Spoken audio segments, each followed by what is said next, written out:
Those four I take words you to would be my change husband. everything. I take you But to be my Cordelia wife. Ashworth You may didn't now know kiss that the yet. bride. Right now, she only knew the weight of silk against her skin, the crushing grip of whalebone stays, the cold cathedral air that smelled like incense and old money, and the slow death of hope. 22 years old and she was being sold. The thought circled her mind like a vulture. Not married, not courted, sold. Like livestock at auction. Like furniture at estate sale. Like any other commodity that could settle a debt. But let's go back.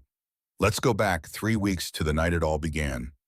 To the moment Cordelia learned exactly what she was worth to the people who were supposed to love her. The tenement building on Hanover Street sagged like an old drunk. 5 stories of brick and broken promises wedged between a butcher shop and a tavern that never closed. The Ashworth family occupied 2 rooms on the 4th floor, 2 rooms for 5 people, 2 rooms that smelled like boiled cabbage and desperation and the particular sour odor of poverty that no amount of scrubbing could erase. It was a Tuesday night when Cornelius Ashworth came home with the news. Cordelia heard him before she saw him. The uneven footsteps on the stairs, the way he caught himself on the railing, muttering curses at ghosts only he could see. The distinctive sound of a man who'd spent his afternoon in a bottle looking for courage he'd lost 20 years ago on a battlefield in Pennsylvania. She was at the stove stirring a pot that held more water than vegetables, trying to make 3 potatoes and an onion feed 5 people. It was an equation that never worked, but she tried anyway. Because that's what she did. She tried, she sacrificed. She made the impossible work through sheer force of will and an empty stomach. Her sister Rosalind was in bed coughing. That wet, terrible cough that had been getting worse for 6 months. The kind of cough that sounded like drowning from the inside. Like lungs filling with something that shouldn't be there. The kind of cough that required medicine. Medicine that cost money they didn't have. Money that was always needed somewhere else. For rent, for food, for Jasper's debts. Her brother Jasper was supposed to be studying. Instead, he sat by the window staring at nothing with eyes that had seen too much too soon. His books had been pawned 2 months ago.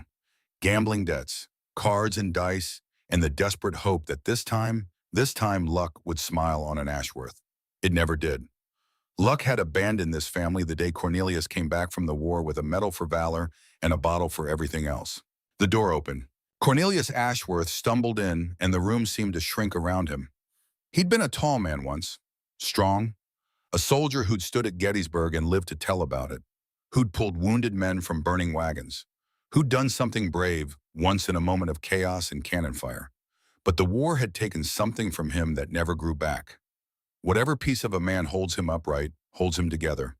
Now he was just tall, just standing, just barely. Their mother Margaret rose from her chair like a judge preparing to pass sentence. Her face was stone, her hands were fists.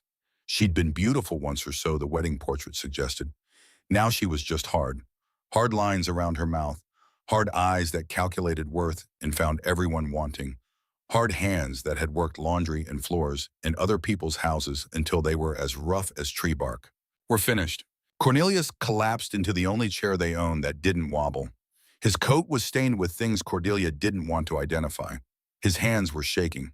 Not from cold, from something deeper. Something that lived in his bones now. The debts, I can't pay them anymore. They're coming for everything next week. The furniture, the rooms, all of it. Cordelia's hand stilled on the spoon. She'd known things were bad. She'd known for months. But knowing and hearing are different things. Knowing is theoretical. Hearing is the edge of the cliff.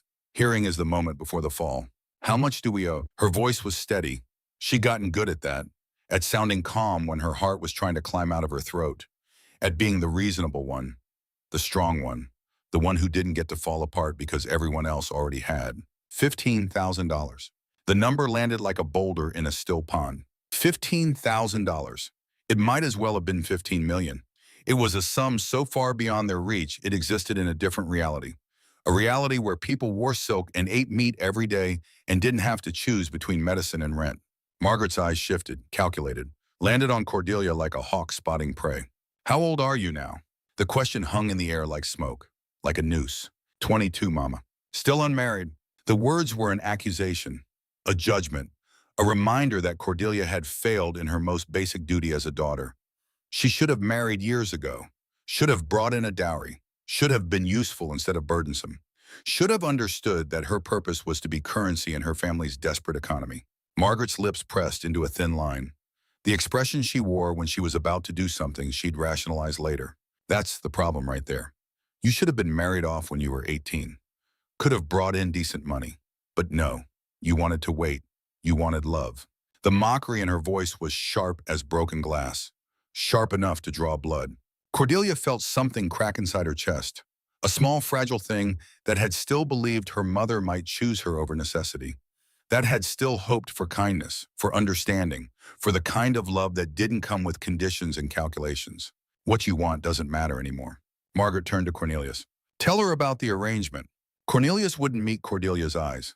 He stared at his hands like they belonged to someone else, like they'd done something he couldn't quite remember but couldn't quite forget either. Senator Ambrose Blackthorne has agreed to take you as his wife. The spoon clattered against the pot. The sound was too loud in the sudden silence. Senator Blackthorne. Cordelia's voice came out smaller than she intended. Younger. Like the girl she'd been before she learned that fairy tales were lies and mothers could sell their daughters without blinking. Because she knew that name. Everyone in Boston knew that name. Ambrose Blackthorne. Railroad magnate. Political powerhouse. The man who'd built half the city and owned the other half. The man who moved through society like a shark through water. All teeth and appetite in the absolute certainty that everything he wanted was his for the taking. The man whose wives kept dying. He's willing to pay off all our debts. Cornelius's voice was hollow, empty. The voice of a man who'd made a deal with something dark and was trying not to think about what it would cost. Give us enough to start fresh. Get Rosalind the medicine she needs. Set Jasper up properly. Give your mother and me a chance to live without this weight. From the bed, Rosalind coughed. The sound was like tearing cloth, like something vital coming loose inside a small, fragile body. Cordelia looked at her sister. 10 years old, skin like paper stretched over bird bones, eyes too large and a face too thin. Rosalind, who used to run and laugh and dream of being a dancer. Rosalind, who was drowning in her own lungs while Cordelia stood by, helpless. Rosalind, who deserved medicine and care and a chance at life. Rosalind, who would die without money. How much? Cordelia heard herself ask. Her voice sounded like it was coming from very far away. $15,000, plus another 5 for the wedding and setting you up properly. The number fell like a stone into still water. Ripples spreading outward, changing everything. $20,000 total, enough to save them all, enough to clear every debt, enough to give Rosalind a chance at life, enough to send Jasper to school, enough to keep her parents fed and sheltered for years. All it would cost was Cordelia. I can't marry him. Her voice shook, but the words were clear, definite, the last stand of a woman who was about to lose. Please, there has to be another way. There is no other way. Margaret's face hardened into something that might have been granite if granite could feel contempt. Do you think we haven't looked? Do you think we haven't tried everything else? This is survival, Cordelia. This is what you do when you're drowning. You grab whatever's offered, even if it's made of thorns. Cornelius finally looked up, and Cordelia saw it in his eyes, the thing that made her blood turn to ice water. He'd already spent the money. Not all of it, perhaps, but enough. Enough that backing out now would be worse than going through with it. Enough that they were committed. Enough that her fate had been sealed before she'd even been told about it. You'll marry him in 3 weeks. Margaret's voice was final. Absolute. The voice of a woman who'd made hard choices and would justify them until her dying breath. The arrangements are made, the contract is signed, you'll do your duty to this family. From the corner, Jasper stood up, 13 years old, trying to look like a man, trying to find some courage he didn't feel. Why does Cora have to fix your mistakes? His voice cracked on the words, breaking between boy and man. You're the one who gambled away everything, old man. You're the one who borrowed from the wrong people. Why should she pay for it? Shut your mouth, boy. Cornelius lurched to his feet, swaying like a tree in a storm. You think you're a man now? You want to talk about mistakes. You're the reason we're in this deep. Your debts, your stupid bets, your absolute certainty that you were smarter than everyone else. Stop it, both of you. Cordelia stepped between them. The movement was instinct, protection. The role she'd played her whole life. The bridge, the buffer, the one who smoothed things over and absorbed the blows and made sure everyone else stayed intact even if she shattered in the process. It's fine, I'll do it. The words came out calm, steady, like she was agreeing to do laundry instead of selling herself to a monster. If it helps Rosalind, if it keeps us from losing everything, I'll marry him. Margaret's face softened, just for a moment, just enough to remind Cordelia that this woman had once been capable of kindness, once before poverty and desperation had worn her down to nothing but sharp edges. You're a good daughter, Cora. Her voice was almost gentle. This is your duty. Your sacrifice will save this family. You'll understand someday. When you're a mother, when you have to make impossible choices, you'll understand. But late that night, when everyone else was asleep, Cordelia sat by the window. She looked out at the narrow street below, the gas lamps flickering like dying stars, the shadows moving between buildings like secrets that couldn't find rest.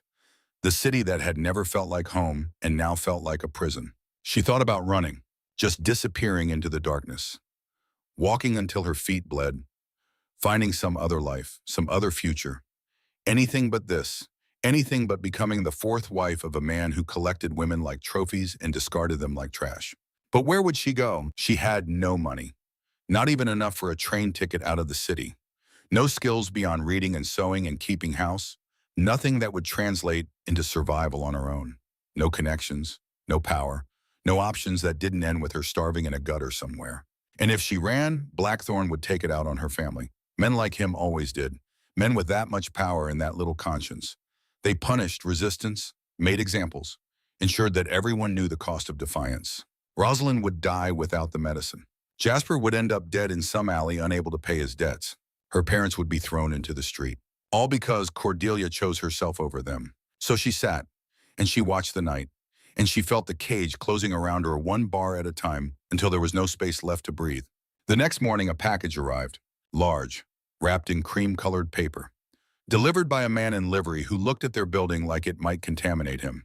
For Miss Cordelia Ashworth, from Senator Blackthorn. Margaret took it with trembling hands, not from fear, from anticipation, from the knowledge that this package represented $20,000, represented salvation, represented everything they needed. She made Cordelia open it in front of everyone. Inside was a dress. Cordelia lifted it from the box with hands that felt like they belonged to someone else. White silk that caught the light like water. Lace that must have cost more than her family made in a year. A veil so fine it was almost transparent. The kind of veil that was meant to symbolize purity, innocence, willing submission. It fit perfectly. Of course it fit perfectly, because Senator Blackthorn had had her measured 3 days ago, when she didn't know, when she thought the man visiting their building was just another debt collector. He'd studied her, evaluated her like a horse he was thinking of purchasing, measured her waist and hips and bust with eyes that saw only utility. The thought made her skin crawl. Try it on. Margaret's voice was eager, almost girlish, like she was living vicariously through this wedding, through this silk and lace and the illusion of upward mobility. Cordelia wanted to refuse, wanted to throw the dress out the window, watch it flutter down to the street below and land in the mud where it belonged. But Rosalind was watching, eyes bright with fever and something that might have been hope. You're going to look so beautiful, Cora. So Cordelia put on the dress. Let Margaret fuss with the hem and adjust the sleeves and talk about what an honor this was. What a blessing. What a stroke of fortune that a man like Senator Blackthorn would even look at a girl like Cordelia. The dress felt like a shroud, like something designed to wrap a corpse, to make death look pretty, to disguise the violence of what was happening with enough silk and lace that people could pretend it was something other than what it was. A sale, a transaction, a sacrifice. You look like a princess.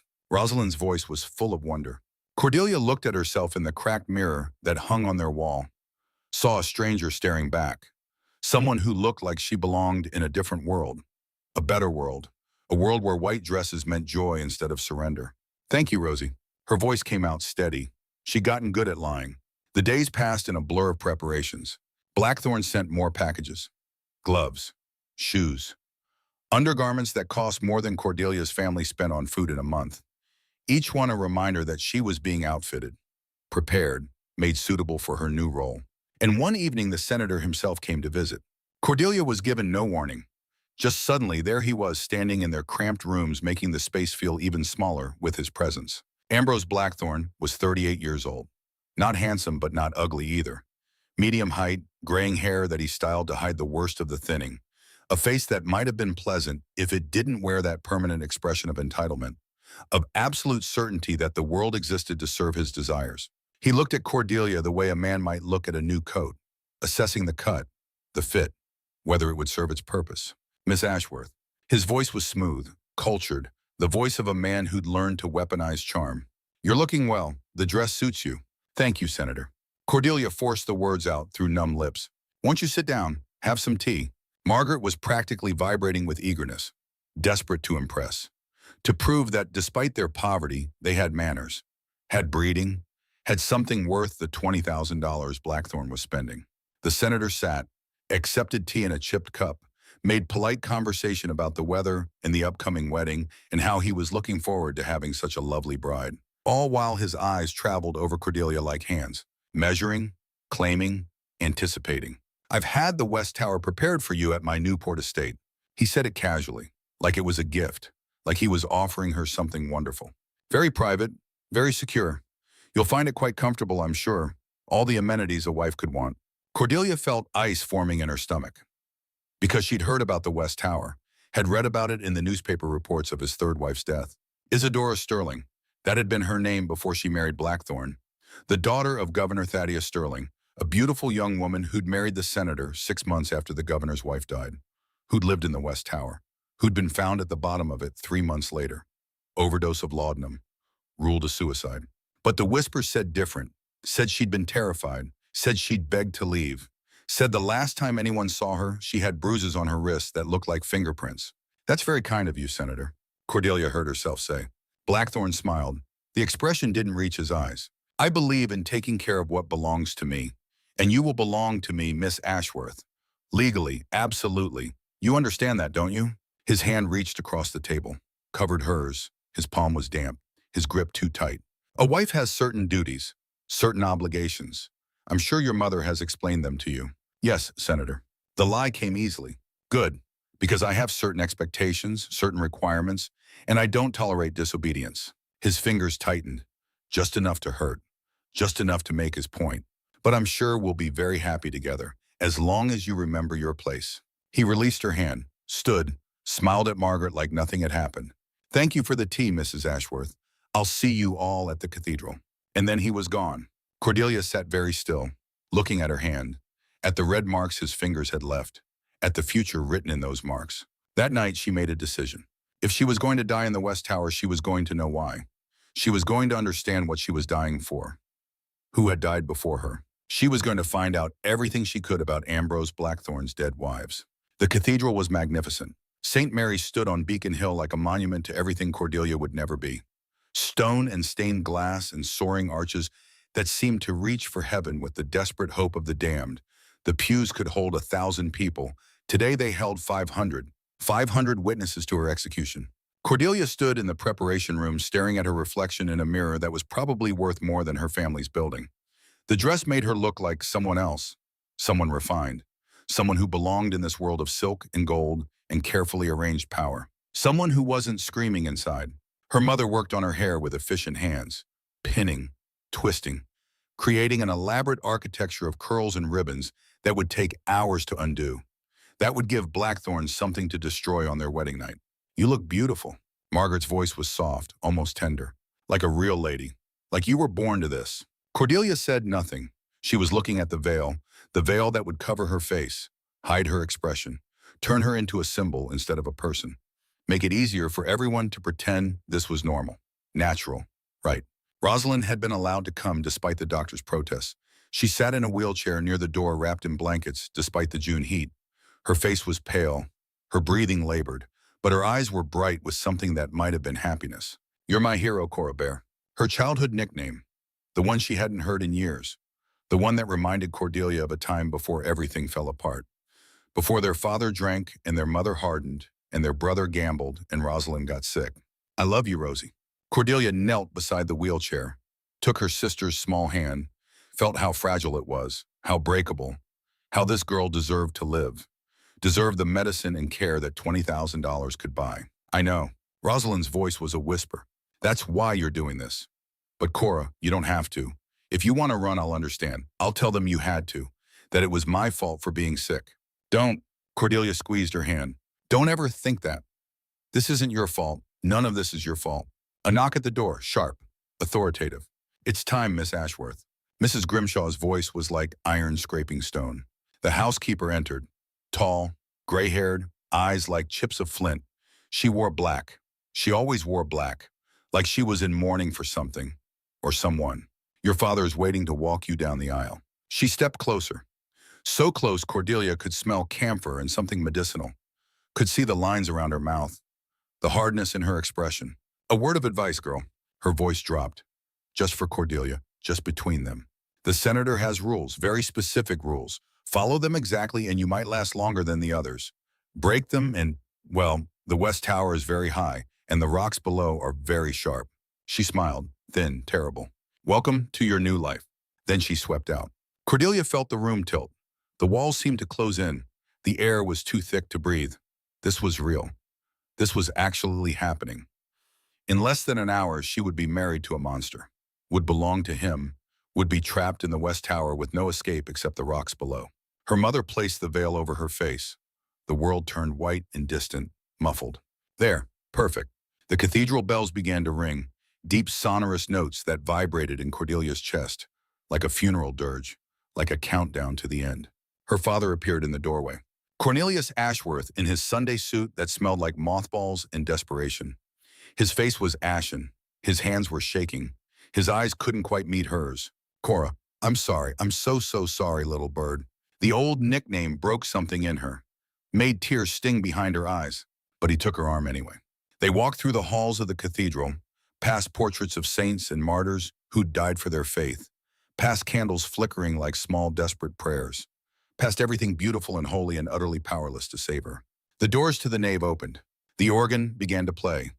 Wagner, the wedding march, the same music that had played at Blackthorn's previous weddings, the same music that would play at his next one after Cordelia died. 500 faces turned to look at her. Through the veil, Cordelia could see them. All those people in their fine clothes, whispering behind gloved hands, judging, pitying, entertaining themselves with tragedy. The poor girl marrying the senator, give her 3 months, maybe 6. She'll end up like the others, like Amelia, like Catherine, like Isadora.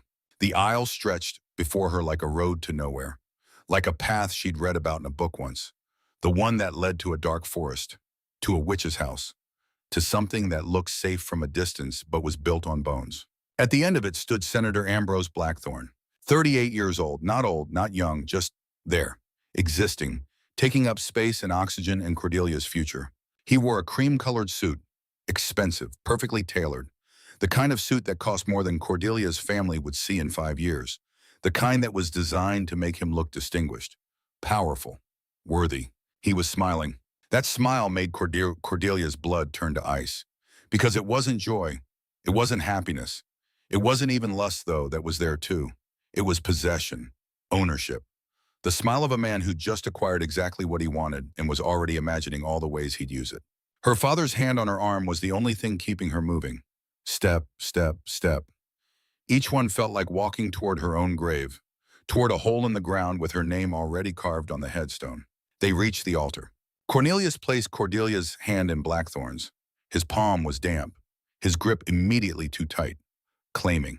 Her father muttered something that might have been a blessing or might have been another apology. Then he fled, actually fled, back to his seat like a coward who couldn't watch what he'd done, what he'd sold his daughter for. Blackthorn's hand tightened around Cordelia's, his thumb pressed against the bones.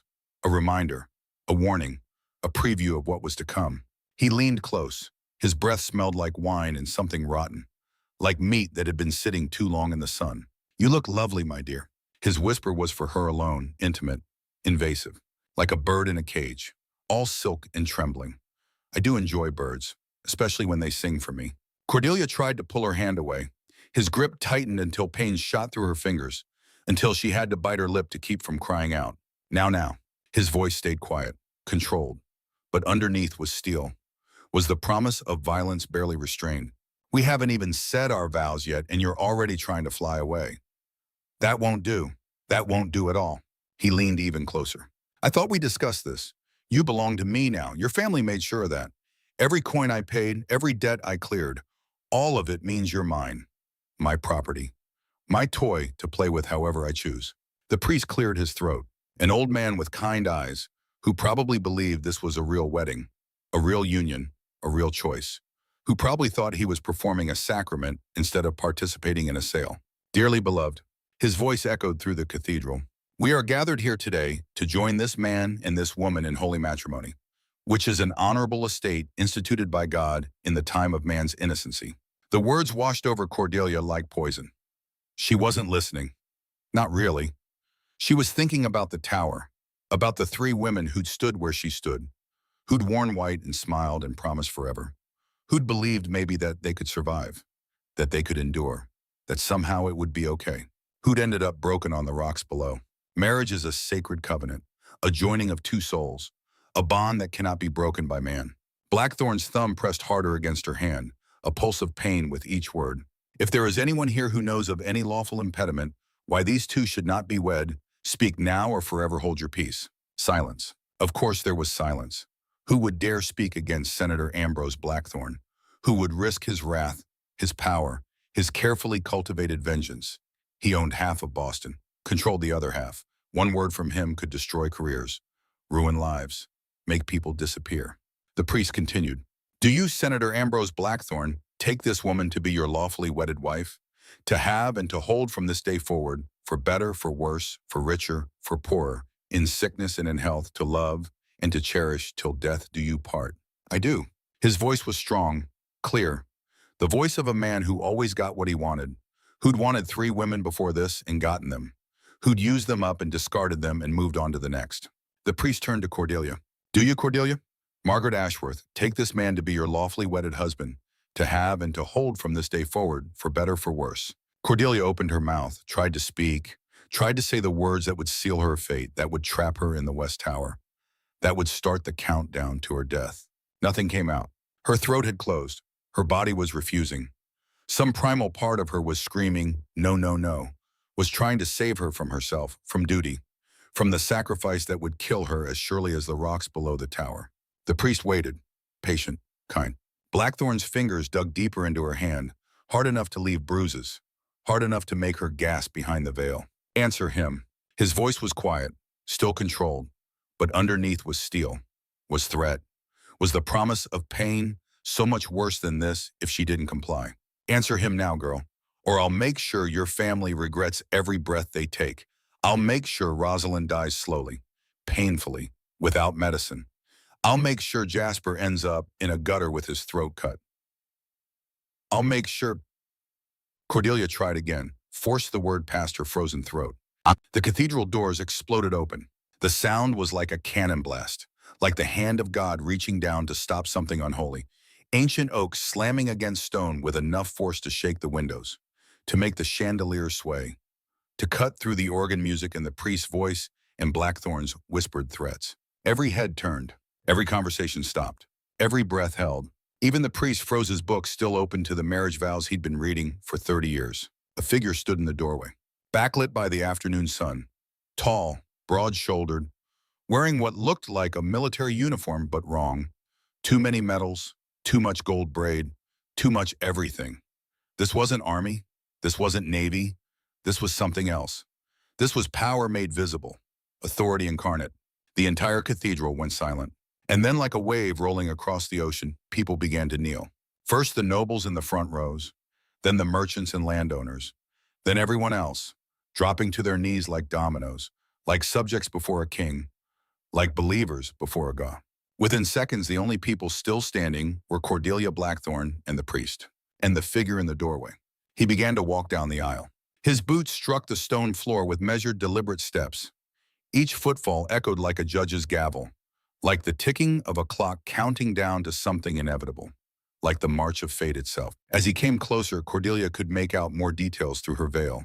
Dark hair silver at the temples, not gray with age, silver with stress, with responsibility, with the weight of making decisions that affected thousands of lives. A face carved from granite, strong jaw, sharp cheekbones, gray eyes that seemed to see everything, that seemed to look through pretense and eyes and straight into the truth of things. This was a man who commanded armies, who made kings nervous, who answered to no one but himself and maybe God. Someone whispered the title like a prayer, like an invocation. The governor. Another voice trembling with something between awe and fear. Governor Thaddeus Sterling. Blackthorn's face had gone from its usual ruddy color to pale in seconds. He released Cordelia's hand, actually released it, took a step back, like he was trying to create distance, like he was trying to pretend he hadn't just been threatening her, claiming her, treating her like property. Your Excellency. His voice cracked slightly. We weren't expecting that. Is you honor us with your, this is quite silence. Sterling's voice cut through Blackthorn's babbling like a blade through silk. The single word carried absolute authority, the kind that didn't need volume, didn't need repetition, just existed and was obeyed. He stopped 3 paces from the altar. His eyes moved from Blackthorn to Cordelia and back again, assessing, judging, seeing things that made his expression grow colder with each passing second. The priest found his courage first, or maybe his confusion. Your Excellency, we are in the middle of a sacred ceremony. If you would like to take a seat, we would be honored to have you witness. I would not. Sterling's gaze fixed on Blackthorn, and there was something in that look, something personal, something beyond duty or law, something that looked like hatred refined into its purest form. Senator Ambrose Blackthorn. The name was spoken like a curse. You stand here today to wed this woman. It wasn't a question. It was an accusation. Blackthorn tried to straighten, tried to reclaim some dignity, some of the power he wielded in Boston's back rooms and smoke-filled parlors. Yes, Your Excellency, with all proper contracts signed, under the full authority of the Commonwealth of Massachusetts, all legal, all proper, all under what authority? The question hung in the air like a sword suspended by a thread. Blackthorn blinked, confused, off balance. I don't understand, Your Excellency. The authority of the church, the authority of the law. All proper procedures were followed. The bride's father consented. The contracts were signed. Everything was done according to, were they? Sterling took another step forward, closer, into what might have been considered a threat if there wasn't an altar between them. Tell me, Senator, did you inform this woman of the blood debt her family owes to the Commonwealth of Massachusetts? Blood debt. Blackthorn's confusion seemed genuine, which only made Sterling's expression grow colder. Your Excellency, I know of no such. I investigated the family thoroughly. Their debts, yes. Their circumstances. But no mention of any. No. Sterling's voice was ice. Of course you don't, because you never bothered to investigate who you were purchasing. You saw a poor girl from a poor family, and you assumed that made her available. That made her yours for the taking. He reached into his coat, pulled out a rolled document, heavy paper, multiple wax seals, the kind of document that was meant to last, to be incontrovertible, to carry weight that time couldn't erode. You assumed wrong. He held the document up so the entire cathedral could see, so every witness could understand that what came next wasn't arbitrary, wasn't personal, was backed by law and precedent and the kind of authority that couldn't be argued with. This is a legal covenant dated August 12, 1863, signed at Gettysburg, Pennsylvania, witnessed by 3 federal officers and sealed with the authority of the Union Army under the provisions of military honor debt. He unrolled it slowly, like a prosecutor presenting evidence, like a judge reading a sentence. It states that Cornelius Ashworth, having saved the life of Captain Thaddeus Sterling at mortal risk to his own person, and with no expectation of reward, is hereby granted a blood debt under the old laws of military service. Under the laws of honor and federal statute 740, any firstborn daughter of Cornelius Ashworth is bound to the protection of Thaddeus Sterling and his heirs in perpetuity. He looked directly at Blackthorn, and in that moment Cordelia saw it, saw the hatred, the history, the personal vendetta wrapped in legal authority. She cannot be sold, cannot be traded, cannot be married without explicit written permission from the holder of the debt. His voice dropped to something cold, something dangerous, something that promised consequences beyond law. That would be me. Blackthorn's face was going red again, the color of rage barely contained, of humiliation in front of 500 witnesses, of plans unraveling. But that's, Your Excellency, this is highly irregular. What authority does a 22-year-old military contract have over current civil proceedings? The law has evolved, marriage law specifically. A contract from the battlefield surely doesn't supersede. What's irregular, Senator?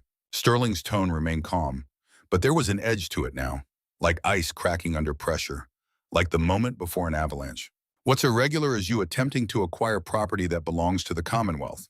What's irregular is you trying to circumvent laws that have stood since the founding of this nation. What's irregular is you standing here in front of witnesses in the house of God and attempting to complete an illegal marriage. He turned to the priest. This ceremony is void. Under the authority vested in me as governor of Massachusetts and executor of this blood debt, I declare these proceedings null and terminated. The priest looked like he wanted to argue, Looked like he wanted to defend the sanctity of his church and his ceremony and his authority. But he was staring at Thaddeus Sterling, at the man who appointed judges, who signed legislation, who could make or break careers with a word. He closed his book. As you command, Your Excellency. Blackthorne finally found his spine, or maybe his desperation. This is outrageous. His voice echoed through the cathedral, loud, angry, entitled. I paid good money for this. I cleared her family's debts. $15,000. I have signed contracts. Legal contracts between myself and Cornelius Ashworth. You can't just... Your contracts are worthless. Sterling's tone suggested he was bored with this conversation, tired of explaining obvious things to stupid men. You'll be compensated for any legitimate expenses. The debt clearance, the wedding preparations, all of it. The Commonwealth will make you whole. Anything beyond that is your own problem. He stepped closer to Blackthorne, close enough that Cordelia could see her would-be husband flinch. Actually flinch. This man who'd threatened her family, who'd left bruises on her hand, who'd smiled at the thought of owning her. He was afraid. And Senator, Sterling's eyes were ice, pure ice, the kind that burns. If you ever attempt to contact this woman or her family again, I'll make sure you understand exactly how much power a governor wields in his own state, how many ways there are to destroy a man without ever breaking a law, how thoroughly I can dismantle everything you've built, how completely I can erase you. A pause, heavy with meaning. Am I clear? Blackthorne's hands were shaking, with rage, with fear, with the humiliation of being publicly unmade, of having his plans destroyed in front of everyone who mattered. Crystal clear, Your Excellency. The words came out strangled. Good. Sterling turned back to Cordelia. She realized she was still standing at the altar, still wearing the white dress, still veiled, still frozen in the moment before everything changed, before her life split into before and after. Come with me. It wasn't a request, it was a command. But his voice had gentled, just slightly, just enough that she could hear the difference between how he spoke to Blackthorne and how he spoke to her. He held out his hand. Cordelia stared at it, stared at the man who had just torn apart her entire world, who'd destroyed the plan that was supposed to save her family, who'd taken away the $20,000 they desperately needed. Your family will be taken care of. Sterling spoke quietly, as if reading her thoughts, as if he could see the panic in her eyes even through the veil. All debts cleared. Your sister will receive the best medical care available in Boston. Better, I'll bring in specialists from New York if necessary. Your brother will be enrolled at Harvard. Full scholarship, room and board, everything. And your parents will receive an annual stipend to ensure they never have to sell their children again. He waited, patient, certain. Why? Cordelia's voice was barely a whisper, rough from disuse, from shock. Why would you do this? Because your father saved my life once. Sterling's expression softened, just slightly, just enough that she could see the man beneath the authority. 22 years ago at Gettysburg, Cornelius Ashworth pulled me from a burning ammunition wagon. I was 20 years old, a captain, convinced I was invincible. I would have died in that fire, burned alive or blown apart when the powder went up. He pulled me out, saved me. He met her eyes through the veil. I made him a promise that day, a blood oath, that I would protect his family, that I would honor the debt I owed him, that no matter what happened, no matter where life took us, I would ensure his children were safe. His voice was quiet, certain. I always keep my promises. Cordelia looked at his hand, strong, steady, offering something she couldn't quite name. Rescue, yes, but also something else. Something that looked like choice, like agency, like the possibility of a future that wasn't the West Tower. Then she looked at Blackthorne, at the man who would have locked her away, who would have used her, who would have broken her like he'd broken the others, who would have smiled while he did it. She made her choice. She took Sterling's hand. His grip was firm, not painful, steady, strong. The kind of grip that said he wouldn't let go, wouldn't let her fall, would hold on even if she wanted to run. He led her down the aisle, past the still kneeling nobles, past her shocked parents, her father's face white with something between relief and guilt, her mother's calculating, already trying to figure out what this meant, what advantage could be gained, past the priest who looked like he'd witnessed something beyond his comprehension, past all 500 witnesses to her almost wedding. The cathedral doors stood open.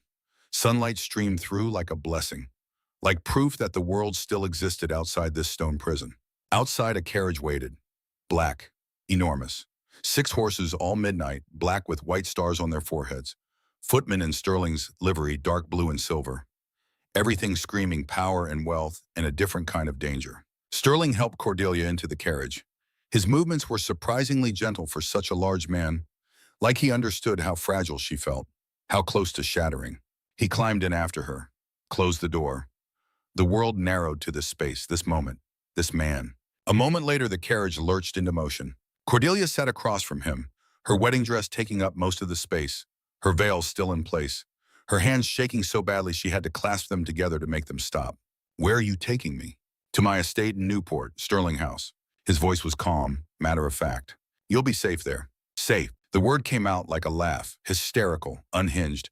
The sound of someone who'd been wound too tight for too long finally snapping. Safe from Senator Blackthorne, perhaps.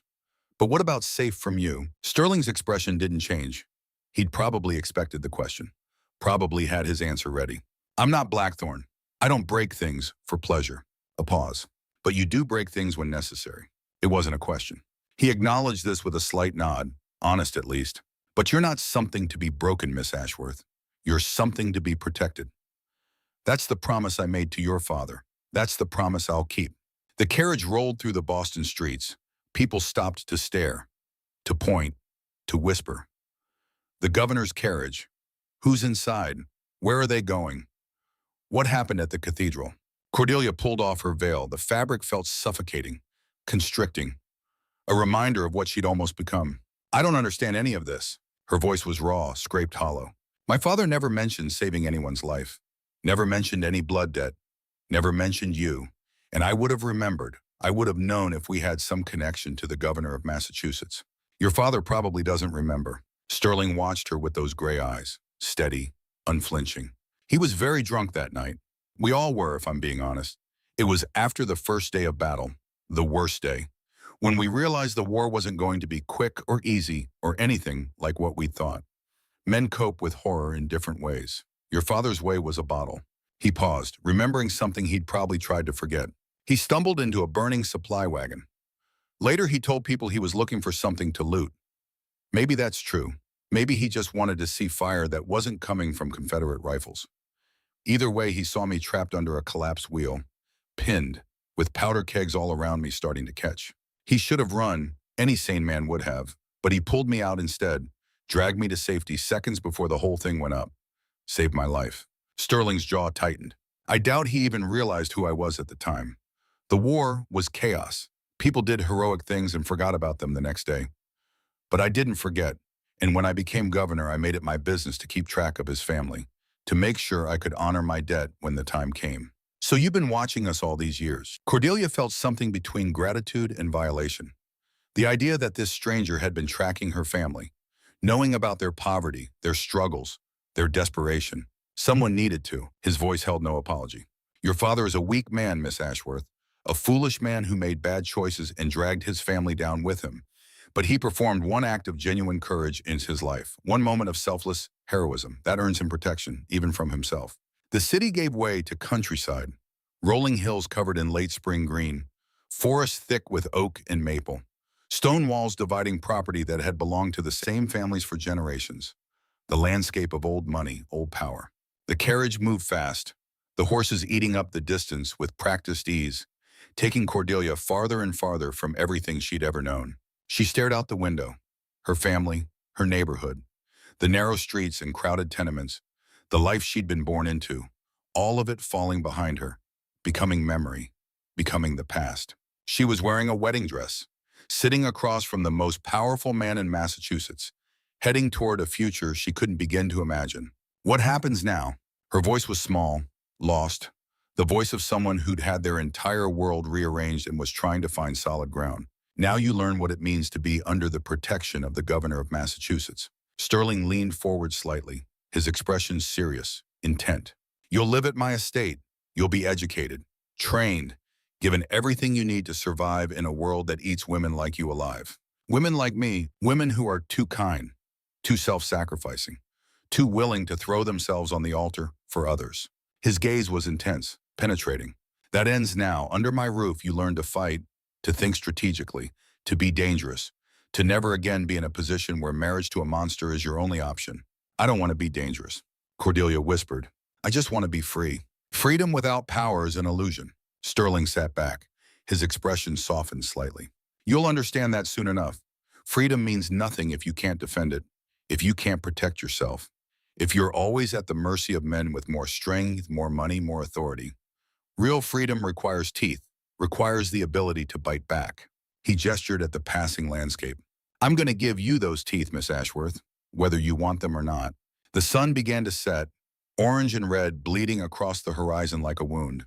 The landscape changed from familiar to foreign, from known to unknown, from the life Cordelia had lived to whatever came next. She watched it all pass by, her old life disappearing into the distance like something that had happened to someone else, to a different Cordelia, one who existed before this day, before this moment, before everything changed, and tried not to think about what waited ahead. Tried not to wonder if she'd just traded one cage for another. Tried not to ask herself if Governor Thaddeus Sterling was her savior or just a different kind of monster. She was too tired for questions, too overwhelmed for fear, too everything. So she sat, and she watched the sunset, and she let the motion of the carriage lull her into something that wasn't quite sleep, but wasn't quite awake either, a fugue state, a between space, where the past was gone and the future hadn't arrived, and all that existed was the movement, the wheels turning, the horses running, the distance growing. And across from her, Thaddeus Sterling watched and wondered if he'd made the right choice, if saving this girl was honor or selfishness, duty or desire, if keeping his promise to a drunk soldier on a battlefield 22 years ago was going to save Cordelia Ashworth, or destroy them both. Sterling House appeared on the horizon as full darkness fell. It wasn't a house, it was a declaration. 3 stories of weathered gray granite that looked like it had been carved from the bones of the earth itself. Tall windows that caught the moonlight like mirrors. Columns that wouldn't have been out of place on a Greek temple. Gardens that rolled down to the Atlantic like a carefully choreographed dream of how the wealthy lived. And beyond it all, the ocean. Endless. Unchanging. The kind of beauty that made you feel small and significant all at once. The carriage passed through iron gates that could have held back an army. Actually could have. Because this wasn't decorative ironwork. These were functional gates, heavy, thick. The kind designed to keep things out, or keep things in. Guards stood at attention. Not servants pretending to be security. Guards, real ones. Men with military bearing and eyes that tracked movement like predators.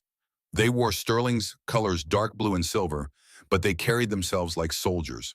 Like men who knew how to kill and wouldn't hesitate if ordered.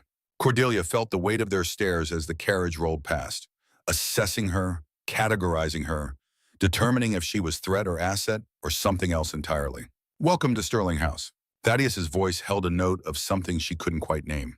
Pride, perhaps, or warning, or both. The most secure estate in Massachusetts. Nothing gets in or out without my knowledge. It looks like a fortress. Cordelia's voice was barely above a whisper. It looks like power, he corrected her gently. And now it's your home. The carriage stopped in a circular drive, the kind where dozens of carriages could queue up for a party, where wealth displayed itself through sheer excess of space. Servants materialized from nowhere. A dozen of them, all in perfect uniforms, all moving with synchronized efficiency that spoke of intense training and stricter discipline. They weren't hired help scraping by. These were professionals, career servants who'd chosen this life and excelled at it. But when Thaddeus stepped out, they froze, stopped their choreographed movements, bowed. Not a casual nod, a real bow, formal, respectful, bordering on reverent, like subjects before a king. He turned back, offered his hand to help Cordelia down. She took it. The wedding dress made the descent awkward. Too much fabric, too many layers, too everything. She stumbled slightly on the last step. His hand steadied her, strong, sure, keeping her upright. This is Miss Cordelia Ashworth. His voice carried across the courtyard, pitched to reach every servant, every guard, every person within hearing. She is under my direct protection. Anyone who harms her, disrespects her, or fails to meet her needs will answer to me personally. A pause, heavy with meaning, with the kind of threat that didn't need elaboration. Is that understood? Yes, Your Excellency. The response was immediate, unified, absolute. The sound of people who understood exactly what that meant, who knew what answering to Governor Sterling personally entailed, who had no intention of finding out. An older woman stepped forward, tall, thin, sharp features softened by intelligent eyes and the kind of competence that only came from decades of practice. She wore black, but it was elegant black, expensive black, the kind that spoke of authority rather than mourning. Your Excellency, Miss Ashworth. She inclined her head, respectful but not subservient, a professional greeting a professional, or at least greeting someone she'd been told to treat as one. I am Mrs. Pemberton, the head housekeeper. We've prepared the East Wing for your arrival. The East Wing. Cordelia heard herself ask, heard the question that had been building since Sterling mentioned her rooms, since he'd made it clear she wasn't going to a tower, wasn't going to a prison, was going to something else. Not a tower, not a prison, a wing. Mrs. Pemberton's expression warmed slightly. Just a degree, just enough to suggest that she knew what Cordelia had escaped, what tower she'd expected to end up in. The finest rooms in the house, miss. Governor Sterling insisted you have the best we could offer. Privacy, comfort, everything you might need, and a view of the ocean. He said you might appreciate that, the sense of endless possibility. She gestured toward the house. If you'll follow me, I'll show you to your quarters. They entered through doors that were probably older than Cordelia's entire family tree. Carved oak, thick enough to stop bullets, beautiful and functional and intimidating all at once. The entrance hall was 3 stories tall. A chandelier hung from the ceiling like a frozen waterfall of crystal and candlelight. Portraits lined the walls, men in military uniforms spanning centuries. Women in silk gowns from eras when silk meant real power. Generations of Sterlings staring down with expressions ranging from stern to amused to utterly bored with the whole business of being important. Cordelia felt like an intruder, like someone who'd wandered into a museum after hours, like she was going to be caught any second and thrown out for not belonging. They climbed a sweeping staircase, the kind designed for dramatic entrances, for beautiful women in beautiful gowns descending while men watched and wished and wanted. Cordelia's wedding dress whispered against the steps. Still beautiful, still expensive, but now just a costume, a reminder of what didn't happen. They turned down a corridor lined with windows that overlooked the gardens. Even in the darkness, Cordelia could see the shapes. Careful landscaping, intentional beauty, money turned into living art. Mrs. Pemberton stopped in front of carved double doors. Your rooms, Miss Ashworth. Rooms, plural. She opened the doors. Cordelia stepped inside and felt the world tilt. A sitting room that could have held her family's entire tenement. Furniture that looked like art. Not functional seating, but carefully crafted pieces that belonged in galleries. Bookshelves lining one wall floor to ceiling, filled with more leather-bound volumes than Cordelia had seen in her entire life. Windows overlooking the ocean where moonlight painted a silver path across the water. And beyond, through another set of doors, a bedroom. The bed was massive, 4-posted, draped in silk that probably cost more than Cordelia's father earned in a decade. Enough space for 4 people, maybe 6. The kind of bed that made a statement about wealth and comfort and the vast distance between how the rich slept and how everyone else did. There are clothes in the wardrobe. Mrs. Pemberton moved through the space with practiced ease, lighting lamps, drawing curtains, making the rooms feel lived in rather than staged. Everything in your size. Governor Sterling had you measured. She said it casually, like it wasn't invasive, like it wasn't proof that Sterling had been planning this, had known somehow that he'd end up bringing Cordelia here, had prepared for it. A bath has been drawn in the adjoining room, still hot if you'd like to wash. Dinner will be served in Governor Sterling's private study in 1 hour, unless you'd prefer to eat in your rooms. No one would fault you for wanting privacy after the day you've had. She paused at the door, her expression softening further, becoming almost maternal. Welcome to Sterling House, Miss Ashworth. I think you'll find it quite different from what you've known. Different from what you were expecting. Different from anywhere you've been. A beat. And may I say, on a personal note, I'm glad the governor acted when he did. Senator Blackthorne is, well, let's just say you're better off here. Much better. Then she was gone, door closing softly behind her. Cordelia stood in the center of the sitting room, still in her wedding dress, still trying to process everything that had happened in the last 8 hours, trying to understand how she'd gone from standing at an altar about to marry a monster to standing in a palace belonging to a man she'd never met until he destroyed her wedding. This morning, she'd been about to become Senator Blackthorne's 4th wife, his next victim, his toy to break. Now she was standing in a palace, being told she was under the protection of the governor of Massachusetts, being offered clothes and baths and dinner and safety. It was too much, too fast, too everything. Her legs gave out. She sank onto one of the beautiful chairs, felt tears start, not from sadness, not from relief, just from sheer overwhelming everything. The day crashed down on her all at once. The wedding, the terror, the interruption, the carriage ride, the covenant, the promises, all of it. She cried until she couldn't anymore, until there was nothing left, until she was just empty and exhausted and completely spent. Then she stood, stripped off the wedding dress, left it in a pile on the floor like the shed skin of someone she used to be. She bathed in water that smelled like roses, water that was actually hot, hot water, in a tub large enough to swim in, with soap that lathered instead of just sitting there like a lump, with towels so soft they felt like wearing clouds. She dried off, found the nightgown Mrs. Pemberton had mentioned, put it on. It fit perfectly, because of course it did, because Sterling had had her measured, had planned for this, had known. She should have been angry about that, about the presumption, the invasion of privacy, but she was too tired, too wrung out, too grateful for clothes that fit, in water that was hot, and a bed that was soft. She lay down, just for a minute, just to rest her eyes, and fell immediately into sleep so deep it felt like drowning. When she woke, sunlight was streaming through the windows. For a moment, she didn't know where she was. The bed was too soft, the room was too quiet. The air smelled wrong, like fresh flowers and sea salt instead of cabbage and unwashed bodies. Then memory returned. The wedding, Sterling house, her new life, or not life, her new, what captivity obligation. She didn't have words for what this was. Someone had left a tray on the table while she slept. Coffee still warm, toast with butter and jam, eggs, bacon, fruit she didn't recognize. Enough food for 3 people, or one person who hadn't eaten properly in months. Cordelia ate like she was starving, because she was. Her family's wedding breakfast had been watery tea and stale bread. This was real food, good food, the kind she'd only read about in novels. There was a note beside the plate, heavy paper, masculine handwriting. Library, 9 o'clock, don't be late. Tease. Cordelia looked at the clock on the mantel, 8:30, 30 minutes. She found clothes laid out in the wardrobe. Simple, practical, expensive.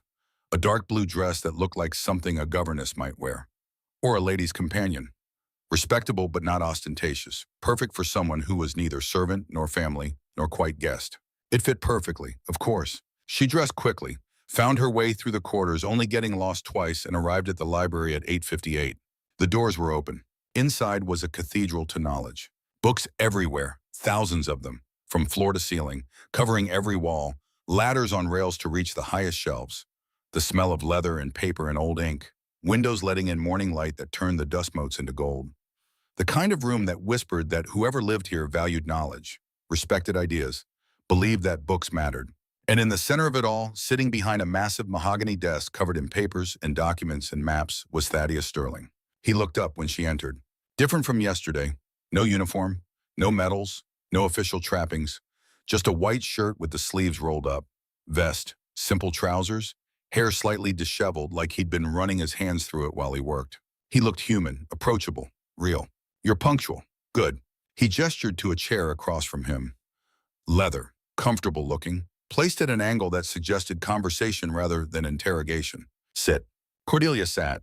The desk was covered in evidence of a man who ran more than just an estate, more than just a state. Letters with official seals, maps with routes marked, documents that probably contained secrets and strategies and the kind of information most people never knew existed. We're going to establish some rules.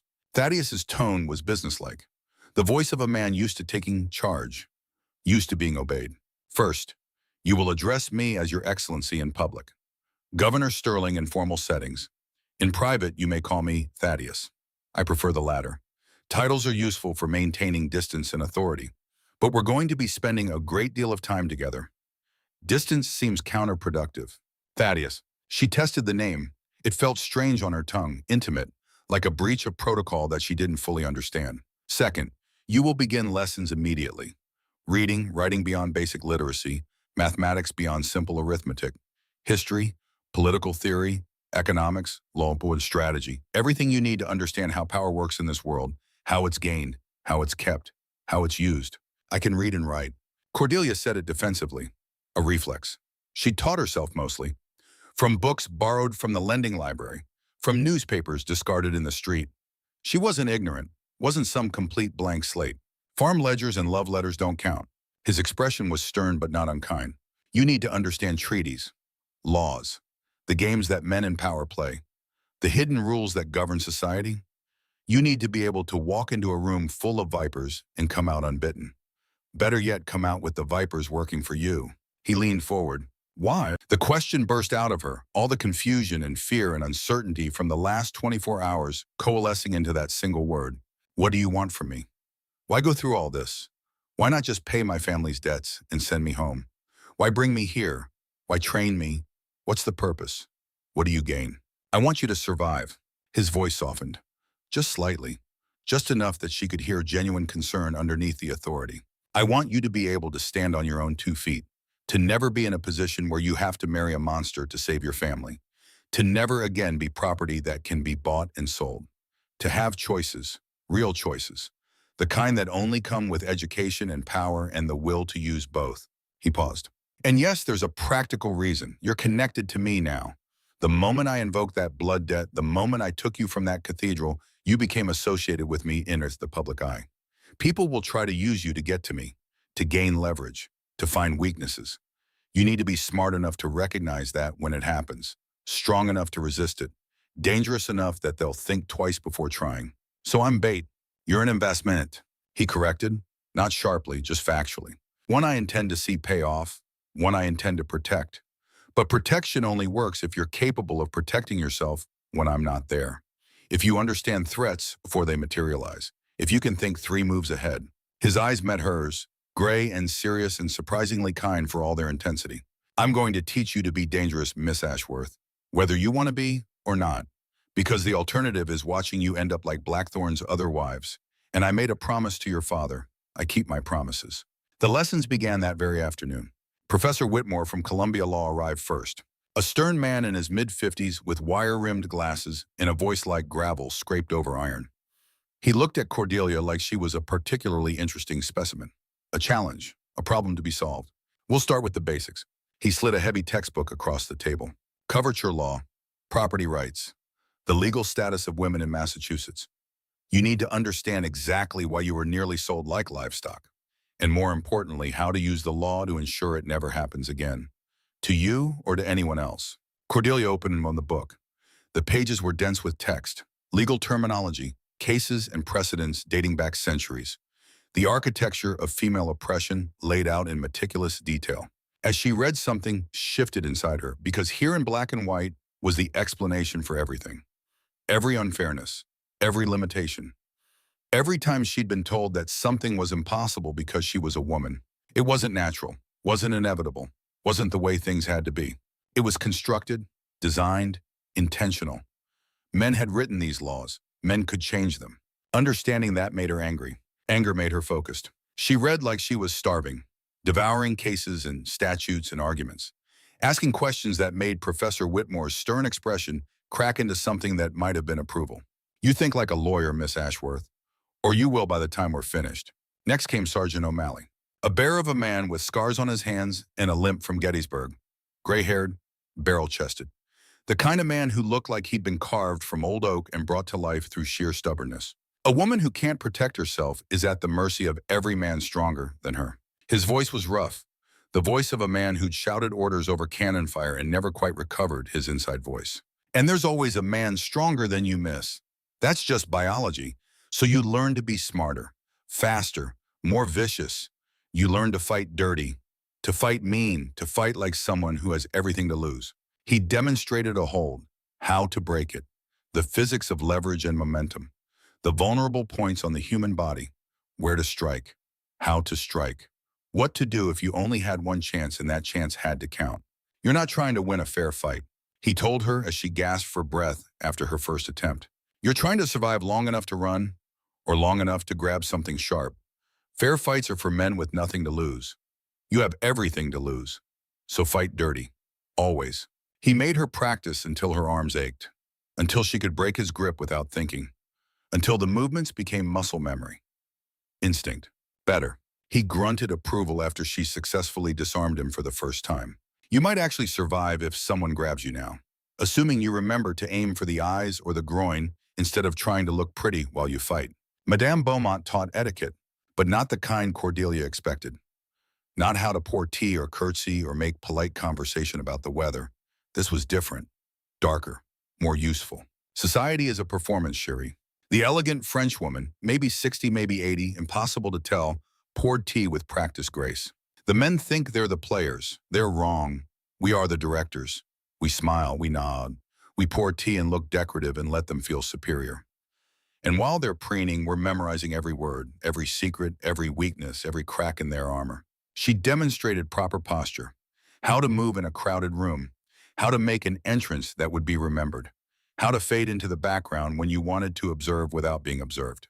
But she also taught Cordelia how to read a room, how to identify alliances and enmities at a glance, how to tell who actually had power and who just pretended, how to navigate social situations like a spy navigating enemy territory. And she taught her how to detect poison. Bitter almonds mean cyanide. A metallic taste is arsenic. Hemlock smells like mouse urine. She said it like she was discussing the proper arrangement of flowers. Men poison women, Miss Ashworth. It's cleaner than beating us to death. It looks like natural causes. Doesn't require physical strength. Can be done with a smile and a toast.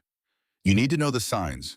You need to know when to refuse a drink, when to claim you're not thirsty, when to accidentally spill your wine and apologize profusely while you're actually saving your life. The days blurred together. Mornings with Professor Whitmore dissecting legal codes and finding the loopholes.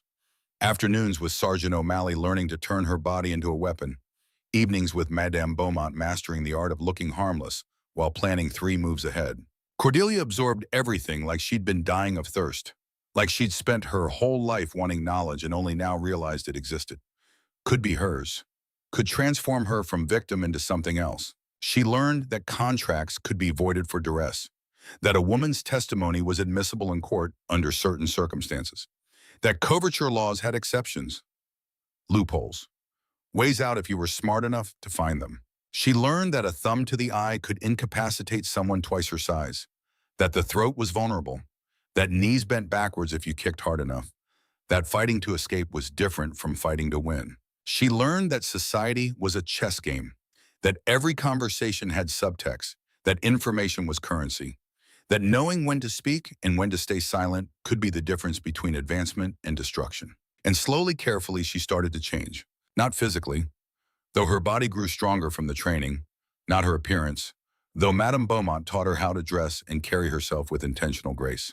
But something inside her shifted, hardened, sharpened into something that could cut. She stopped being the girl who would sacrifice herself to save others, started becoming the woman who would find a way to save everyone without destroying herself in the process. The transformation wasn't comfortable, wasn't easy, but it was happening. And through it all, there were the evenings with Thaddeus. It became a ritual. 8 o'clock. The library. 2 glasses of whiskey, proper whiskey, the kind that burned going down and warmed you from the inside. And philosophy. The first evening, Thaddeus handed her a book. John Locke, 2 treatises of government. He settled into the chair across from hers, the one that was becoming her chair, the one positioned so they could see each other clearly, could read expressions, could actually converse instead of performing. Read the section on natural rights, then tell me where he's wrong. Cordelia read. It took her an hour. Thaddeus worked through correspondence while she studied. The only sounds were the crackling fire and the turning of pages and the occasional scratch of his pen on paper. Finally, she looked up. He says all men are created equal, with natural rights to life, liberty, and property. Yes, Thaddeus's voice was neutral, giving nothing away. But he only means men, not women, not slaves, not anyone who isn't a white landowner of a certain class. Go on. So his entire argument is based on a premise he doesn't actually believe, that equality is universal, that these rights are truly natural and inalienable. If he truly believed it, if he actually thought it through, he'd have to acknowledge that women have the same natural rights, that slavery is a violation of natural law, that property rights can't be denied based on gender or race or any other arbitrary category. She met his eyes. He's a hypocrite, a brilliant one. His logic is sound until you apply it consistently. Then it falls apart. He's built an entire philosophy on a foundation he's not willing to examine because doing so would force him to conclusions he'd find uncomfortable. Thaddeus smiled. It was the first real smile she'd seen from him. Not the polite society smile, not the political mask, a genuine expression of pleasure. You think like a philosopher, Cordelia. He used her first name, not Miss Ashworth, Cordelia. Better than most men I know, certainly better than most of the legislators I have to deal with. He raised his glass. Welcome to actual education, where we question everything, especially the things everyone assumes are true. They debated Rousseau the next night.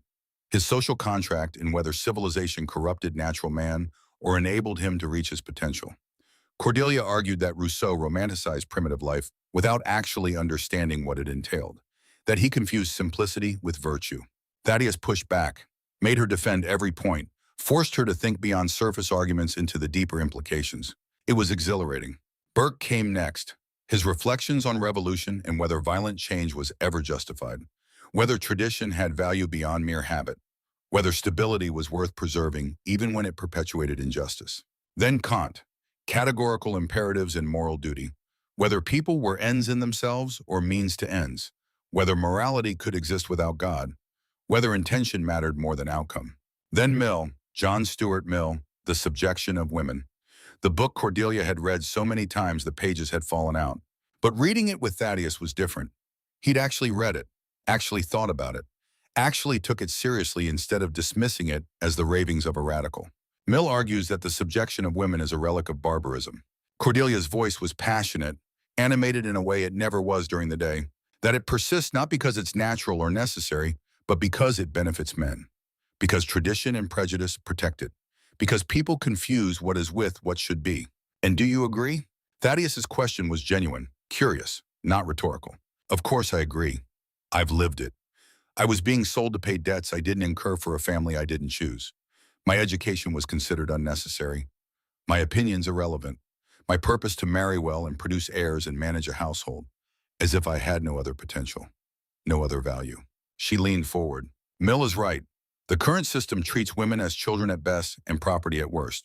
It wastes half of humanity's potential, forces women into narrow roles regardless of aptitude, denies us the right to self-determination that men take for granted.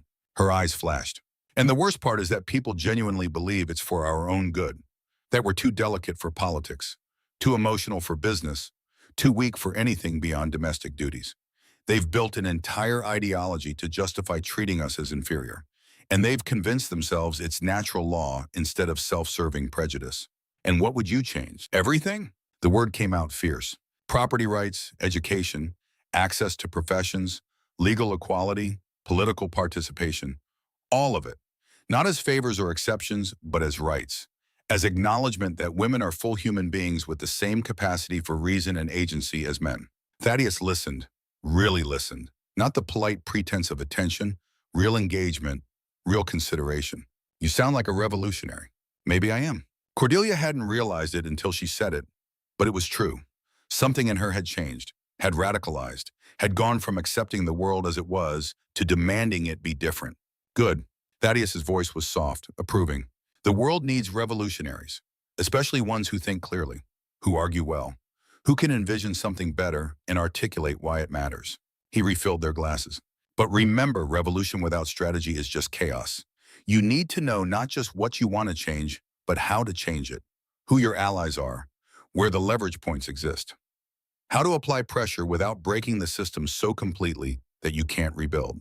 Is that what you do as governor? Cordelia was genuinely curious. Navigate between ideal and possible. Every single day, he sighed, suddenly looking tired, older than his 32 years. I have ideals, things I believe should change, but I operate within a system that resists change, that protects the status quo. So I push where I can, make incremental progress, accept compromises I hate because they're better than nothing, and try not to become so cynical that I forget why I wanted power in the first place. Why did you want power? A long pause. He stared into his whiskey like it held answers. Because I watched good people die. At Gettysburg, at a dozen other battles. I watched them follow orders from men who didn't value their lives, who treated them like expendable resources, who made decisions based on politics instead of what was right. His voice was low, remembering. I decided that if people were going to die following orders, those orders should come from someone who actually cared whether they lived. Someone who understood the crowd, someone who would only spend lives when absolutely necessary and would remember every single one spent. He looked up at her. That's why I got into politics, why I became governor, not for wealth or status or any of the usual reasons, but because I thought I could do better than the men making decisions, could cause less harm, could maybe even do some good. And have you? Done good. Some. He gestured at her with his glass. Saving you from Blackthorn, for instance. That was good, necessary, the right thing to do. He paused. Though I'll admit the reasons weren't entirely altruistic. What do you mean? Cordelia felt something shift, a change in the atmosphere, like they were approaching territory he'd been avoiding. Blackthorn isn't just a predator who kills his wives. He's my half-brother, illegitimate, born to my father and a woman who wasn't his wife. I didn't know about him until after my father died, until Blackthorn showed up claiming his share of the inheritance. Thaddeus's hands tightened around his glass. My father left him nothing, acknowledged him in a letter but gave him no money, no property, no legal standing. Blackthorn was furious, humiliated, convinced he deserved half of everything, that his birth was my father's fault and he shouldn't be punished for it. And he might have had a point about the unfairness of it, but his response was to spend the rest of his life trying to destroy me, to take from me, to hurt me in any way he could. Thaddeus's voice went cold, hard. 3 years ago, he met my wife, Isadora. Beautiful, kind, intelligent, daughter of a shipping magnate. We married, fell in love. Real love, not just a political alliance. She got pregnant. Cordelia's breath caught. She knew where this was going, had heard the rumors about Isadora Sterling. But hearing it from Thaddeus was different. Blackthorn had wanted her first. Before I met her, she rejected him, chose me.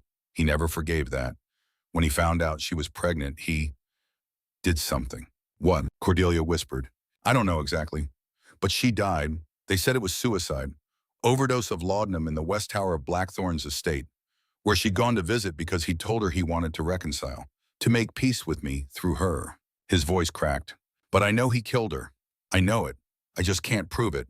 Can't find evidence that would hold up in court. So he walks free, continues his life, marries other women, kills them too. I'm sorry. The words felt inadequate, but Cordelia didn't know what else to say.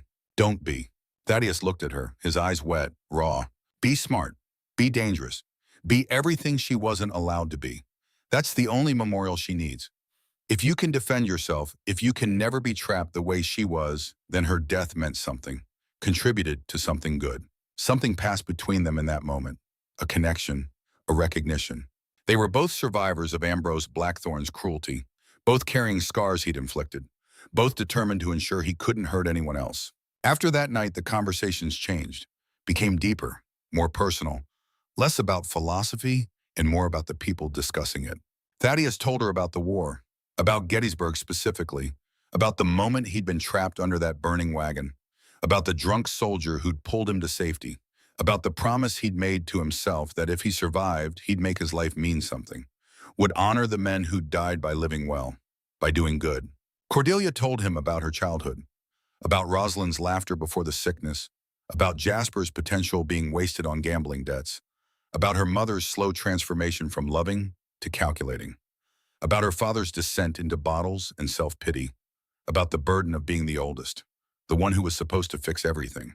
They talked about books, about ideas, about the frustration of seeing problems clearly but being powerless to fix them, about the responsibility that came with education, with privilege, with power. And somewhere in those conversations, something shifted.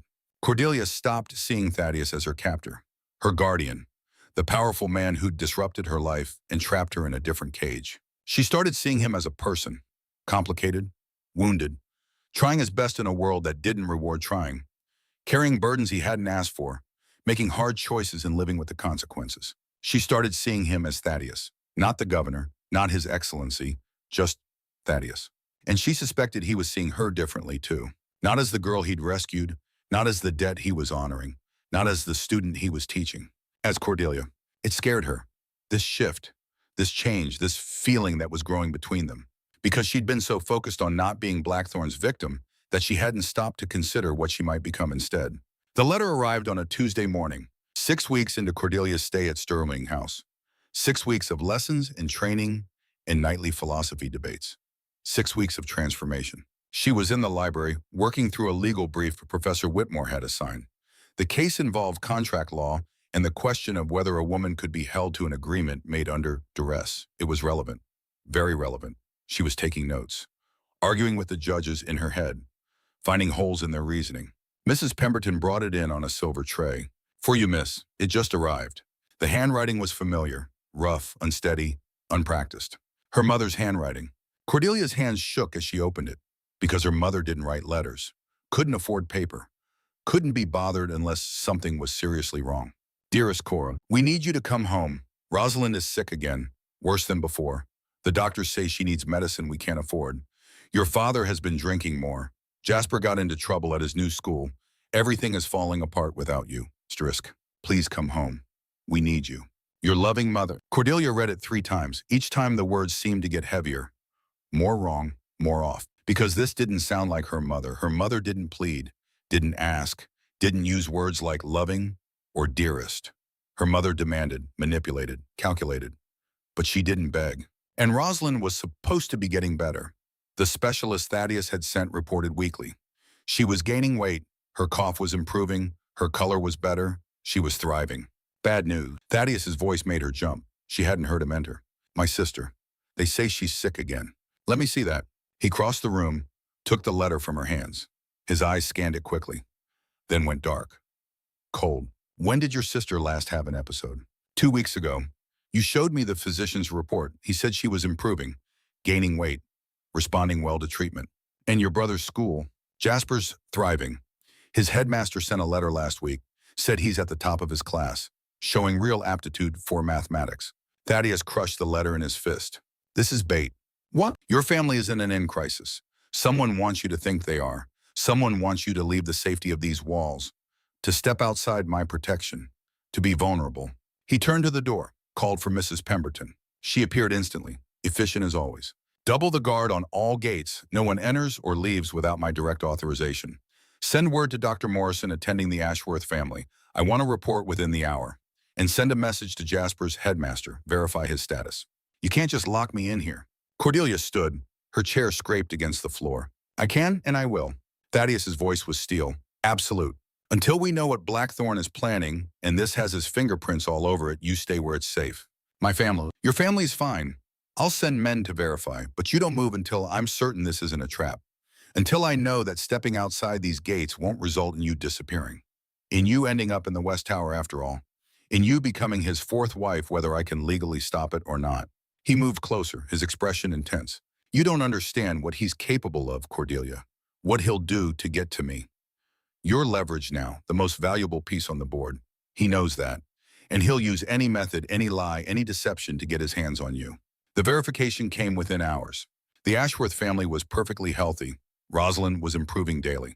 The physicians reported excellent progress. Jasper was indeed at the top of his class, showing remarkable improvement from his troubled past. The family was receiving their stipend. Their debts were cleared. Everything was fine. No one in the household had sent any letter. But more letters came over the following days, each one more desperate than the last. Each one claiming some new disaster. Each one unsigned but in handwriting that almost looked like her mother's, her father's, even Rosalind's childish scrawl. Cora, please. We're starving. The money stopped coming. Daughter, your brother is in jail. They say he killed someone. We need funds for a lawyer. Sister, I'm dying. Please come see me before it's too late. Lies. All of them, but convincing lies. The kind that would work if you didn't have the resources to verify them. If you didn't have the governor of Massachusetts ensuring your family's well-being. Then the incident started. A fire at the market near where the Ashworths lived. No one hurt, but everyone frightened. The kind of fire that looked accidental but probably wasn't. The kind designed to create fear. Uncertainty. A break-in at Jasper's school. Nothing stolen from Jasper specifically, but his classroom ransacked. His belongings scattered. A message that someone was watching. Someone could reach him. A physician trying to visit Rosalind turned away at the door by men claiming to be Sterling's guards. Men who weren't, who were imposters, who were trying to isolate the family, make them vulnerable. Blackthorn was circling, testing defenses, looking for weaknesses, building pressure. Cordelia found Thaddeus in his study late one night. Maps and reports spread across his desk. He looked exhausted, older than his 32 years. The weight of protecting her family running a state, all of it pressing down on shoulders that were strong but not infinite. You can't protect everyone, she said it quietly from the doorway. He looked up, shadows under his eyes. I can try. By keeping me in a cage, by keeping you alive. He stood, walked to the window, looked out at gardens he probably didn't see. At ocean, he probably didn't notice. Blackthorn is escalating, getting bolder. He's not going to stop. If you step outside these walls, he'll take you. And I'll lose you the way I lost Isadora. The way I've lost everyone I couldn't protect. Then let him try. Cordelia moved into the room, stood her ground. Set a trap, use me as bait, end this instead of waiting for him to make his move, instead of just reacting. Take control, use the tactics I've been learning, turn his plan against him. No, the word was final, absolute. The voice of a man who'd made his decision and wouldn't be swayed. Why not? Cordelia's voice rose. I'm tired of hiding. Tired of feeling helpless while he terrorizes innocent people because of me. I've been training for 6 weeks, learning to fight, learning to think strategically, learning to be dangerous. Let me use it. Let me actually do something instead of just sitting here being protected like I'm made of glass. Because I won't risk you. Thaddeus turned, and for the first time his mask cracked completely. I won't lose you the way I lost her. I can't. I already failed once. Already let someone I cared about walk into danger because I thought I could control it. Thought I could protect her from a distance. Thought my power and position would be enough. His voice broke. It wasn't. And she died. And if I lose you too, if I let you walk into danger and something happens, I'll never forgive myself. So no, absolutely not. You stay here where I can protect you, where I know you're safe.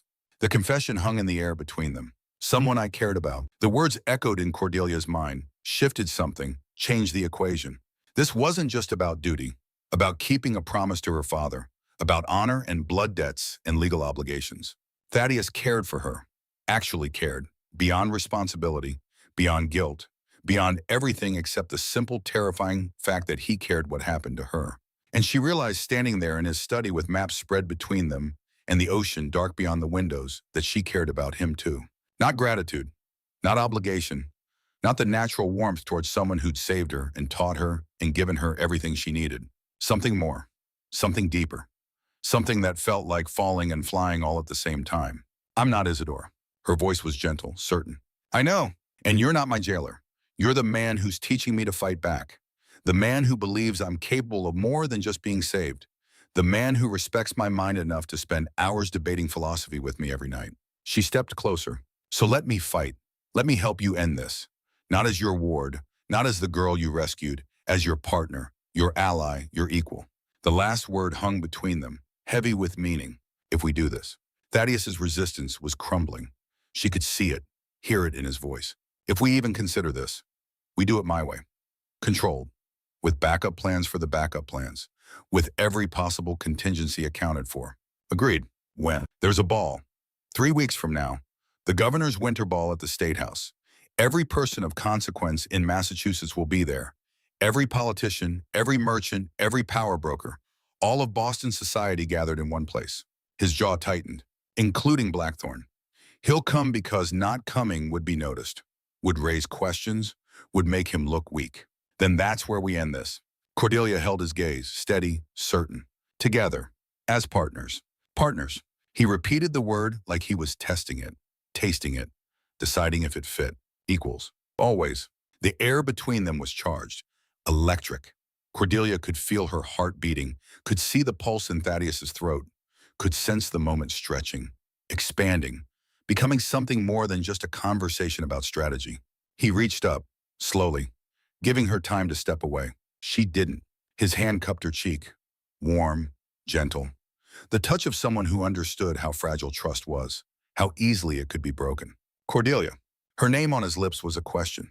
She answered by rising on her toes, by closing the distance between them, by making the choice. The kiss was soft, tentative, like neither of them quite believed it was happening. Like they were both afraid that moving too fast would break whatever this was. Then Thaddeus's arms came around her, pulled her closer, and the kiss deepened, became something certain, something real, something that felt like coming home and setting out on a journey all at once. When they finally pulled apart, both were breathless. I shouldn't have done that. Thaddeus's voice was rough, raw. Why not? Because you're under my protection, my care. The power dynamic is problematic at best. You're here because I brought you here because you had nowhere else to go. Choosing me might not actually be choice. Is that what you think? Cordelia stepped back, just far enough to look him in the eyes to make sure he understood. That I'm some helpless victim who can't make her own decisions.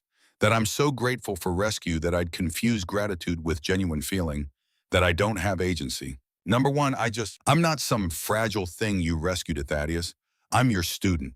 your strategist, the woman you've been teaching to think for herself, to question everything, to recognize manipulation and coercion, to stand up for what I want. She moved closer again. I know the difference between gratitude and attraction, between obligation and choice, between what I should feel and what I actually feel. And what do you actually feel? His voice was barely above a whisper, uncertain in a way she'd never heard from him. I feel like you're the first person who's ever seen me as more than just a daughter or a sister or a potential wife. Like you actually care what I think, what I want, what I could become. She touched his face, mirroring his earlier gesture. I feel like every conversation we have makes me sharper. Like you challenge me to be better. Like you believe I'm capable of more than anyone else ever has. Her voice dropped. I feel like I'm falling in love with you.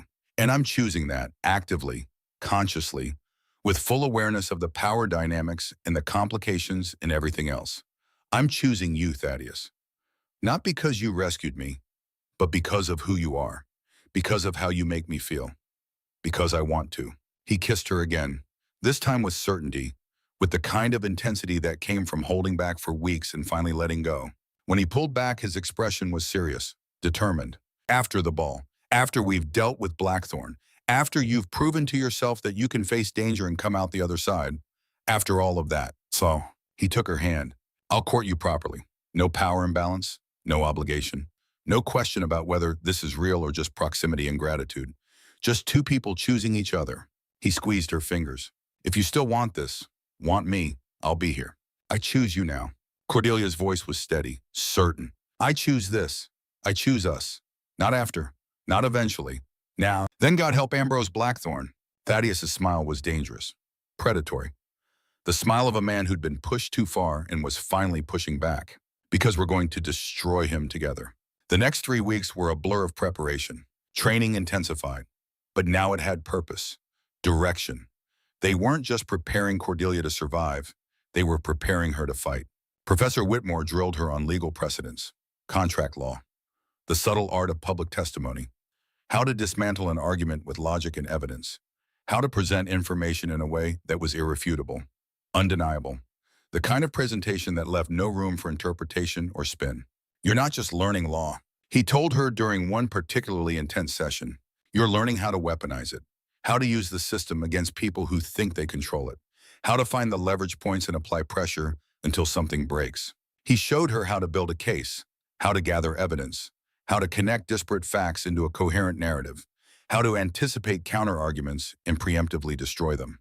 The law is a weapon, Miss Ashworth, and you're learning to be a sniper. Sergeant O'Malley taught her not just self-defense but offense, how to strike first, how to hurt someone badly enough that they couldn't retaliate, how to end a threat quickly and decisively. But he also taught her restraint, control, how to calibrate force to situation, how to disable without killing, how to defend without becoming the aggressor. You're not a soldier, he reminded her as she practiced combinations. You're a woman in society. You need to be able to defend yourself without looking like you started the fight. Need to be able to hurt someone badly enough to escape without hurting them so badly that you face consequences. It's a narrow line, but you need to walk it. Madame Beaumont showed her how to weaponize charm, how to smile while gathering intelligence, how to make powerful men underestimate her while she was actually 3 moves ahead, how to seem harmless while being absolutely lethal.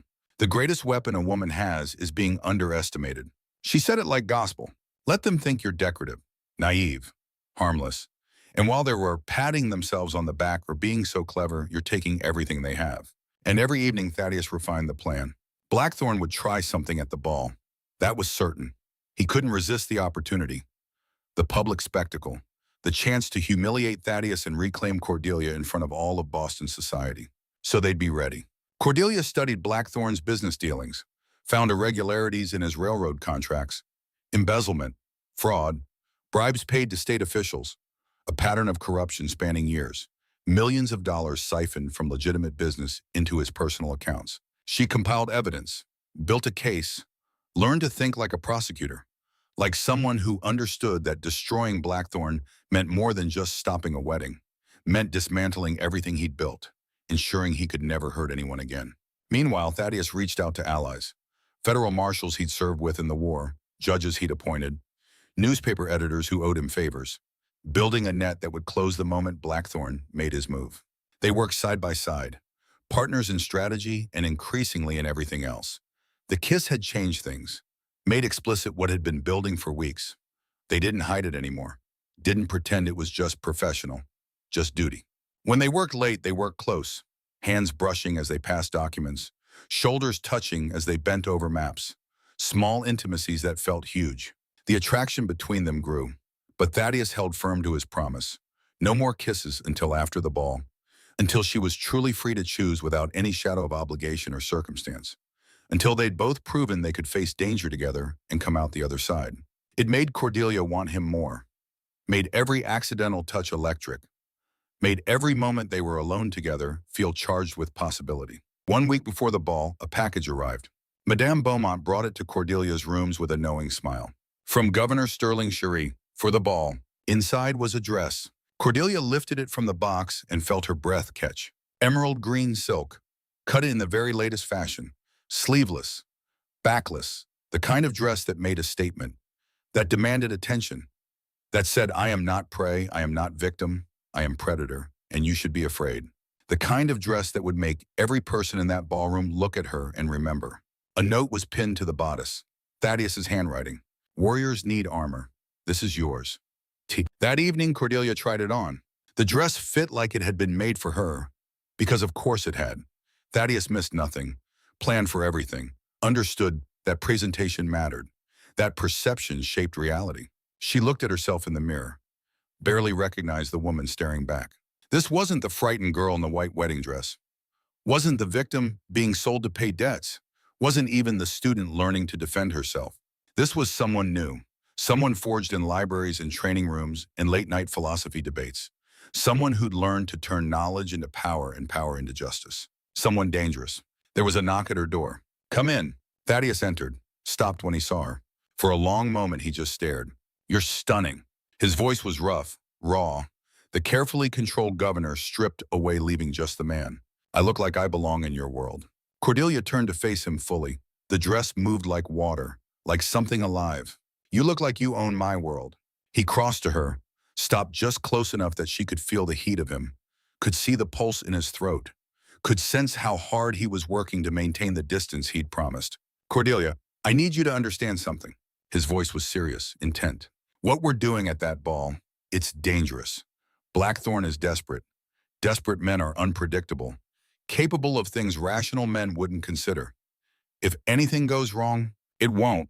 She met his eyes, steady, certain, because we're smarter than him, because we've prepared for every contingency, because we're not doing this alone. We have allies, resources, the law on our side. Her hand found his. We're partners, remember? Partners. He squeezed her fingers, held on like she was the only solid thing in a shifting world. Equals. Always. 3 more days. His voice was quiet, full of promise. 3 more days and we end this. Together. Together. Cordelia agreed.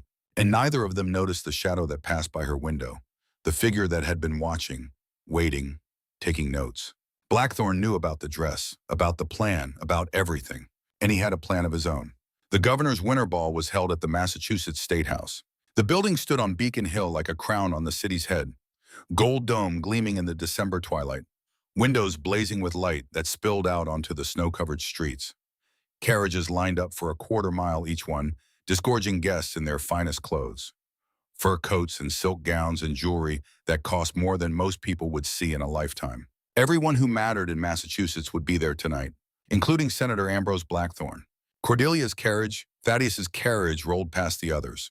The sterling crest on the door was like a flag, a declaration. People turned to look, to whisper, to wonder. Is that her, the girl from the cathedral? The one he took from Blackthorn? What's she doing here? What does it mean? Inside, Cordelia sat very still. The emerald dress whispered against her skin with every breath. Her hair was arranged in an elaborate style that had taken 2 hours. Jewelry at her throat and wrists, sterling family jewels, another statement, sapphires that matched Thaddeus's eyes. You're ready. Thaddeus sat across from her. He wore his formal gubernatorial regalia, dark coat heavy with medals, sash of office across his chest, every inch the powerful man he was. But his eyes were on her, only her, and in them she could see everything he wasn't saying.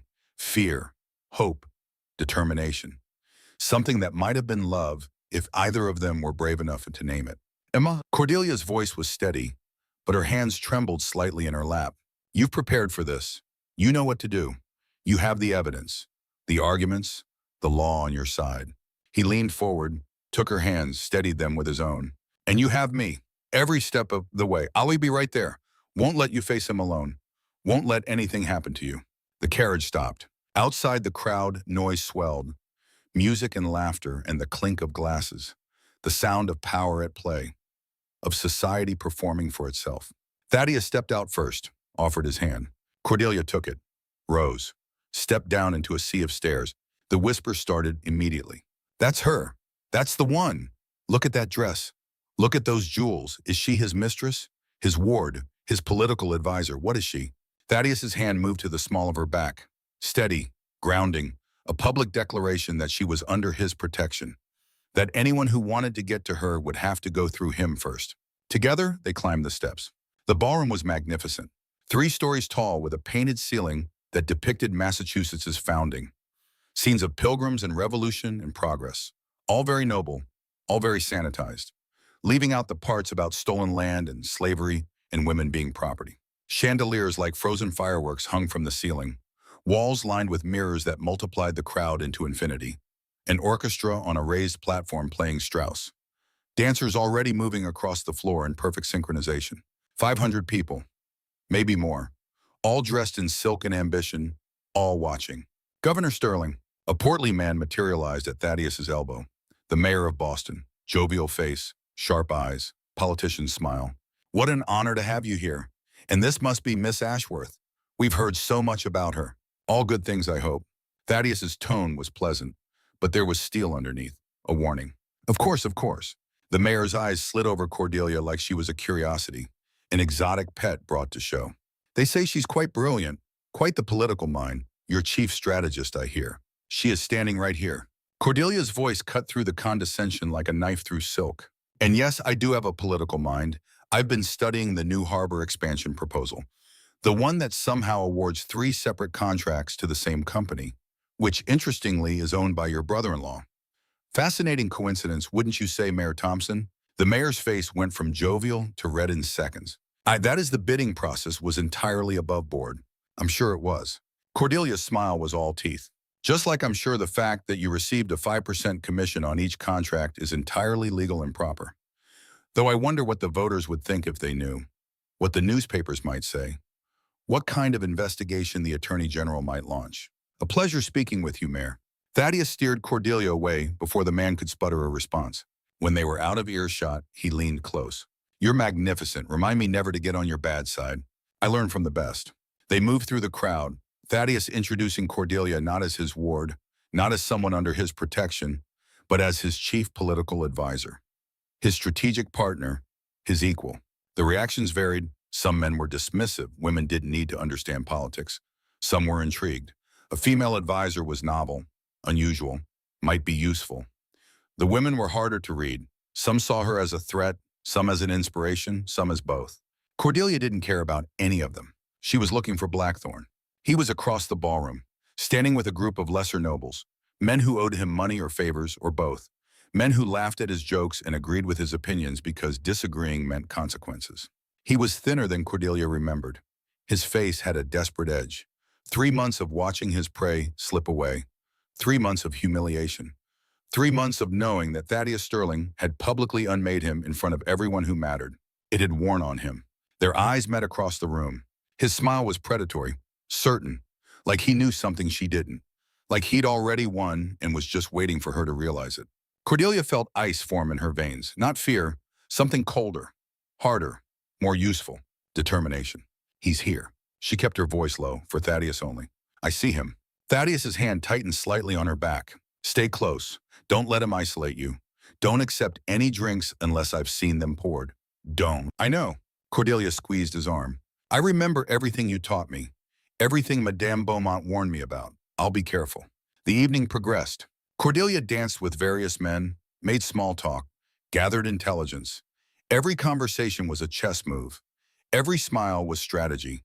She was performing, playing a role. The charming political advisor who was decorative but not threatening, smart but not too smart, useful but not dangerous, all while memorizing every word, every slip, every piece of information that might be useful later. And all the while she felt Blackthorne watching, circling, waiting for his moment. It came at 10 o'clock. The orchestra had just finished a waltz. Cordelia was at the edge of the dance floor accepting a glass of champagne from a servant, one she'd watched pour it, one she'd kept in sight the entire time when the room went quiet. Not gradually, suddenly, like someone had cut the strings on a marionette show. Ambrose Blackthorne stood on the orchestra platform. He'd commandeered it somehow, pushed the musicians aside with the kind of entitlement that assumed the world would rearrange itself for him. He had papers in his hand, a smile on his face, the smile of a man who thought he'd already won. Distinguished guests. His voice carried across the ballroom, pitched for maximum effect. If I might have your attention for just a moment, I apologize for the interruption, but I have information that I believe you all deserve to hear. Information about your beloved Governor Sterling. Thaddeus went very still beside Cordelia, every muscle tensed. Ready. This is it, he murmured. Are you ready? Yes. Blackthorne held up the papers, waved them like flags. These are financial records, ledgers from the Massachusetts Treasury, and they show something quite disturbing. Something that I believe you all have a right to know. He paused for dramatic effect, making sure every eye was on him. Governor Sterling has been embezzling state funds, redirecting money meant for infrastructure, for schools, for public works, redirecting it into his own accounts, to the tune of nearly $100,000.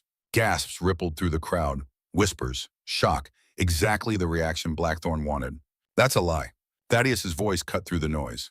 Clear, certain, absolutely calm. But Blackthorne wasn't finished. He was enjoying this too much, had probably been planning it for months. Is it? Then perhaps you can explain these signatures, these transfer orders, all bearing your name, your excellency. He smiled, triumphant, certain he'd won. Or perhaps your pet advisor can explain them, since she seems to have such a brilliant political mind, such insight into corruption and impropriety. The crowd turned to look at Cordelia, 500 pairs of eyes, judging, waiting, anticipating her humiliation, her failure, the moment when the presumptuous girl would be put in her place. This was the moment, the trap Blackthorne had set, public humiliation, destruction of Thaddeus's career, his reputation, everything he'd built. And Cordelia had one chance to turn it around. She stepped forward. Her heels clicked on the marble floor. The sound echoed in the sudden silence. She moved with the grace Madame Beaumont had taught her, the confidence Sergeant O'Malley had drilled into her, the absolute certainty that she was right. May I see those documents, Senator? Her voice was clear, steady, carried to every corner of the ballroom without shouting. Blackthorne's smile widened. He thought he'd won, thought he had her trapped. Of course, my dear. Though I'm not sure your 3 months of education will be sufficient to understand them. These are complex financial documents. Not the sort of thing a woman typically. Then it's fortunate I've had excellent teachers.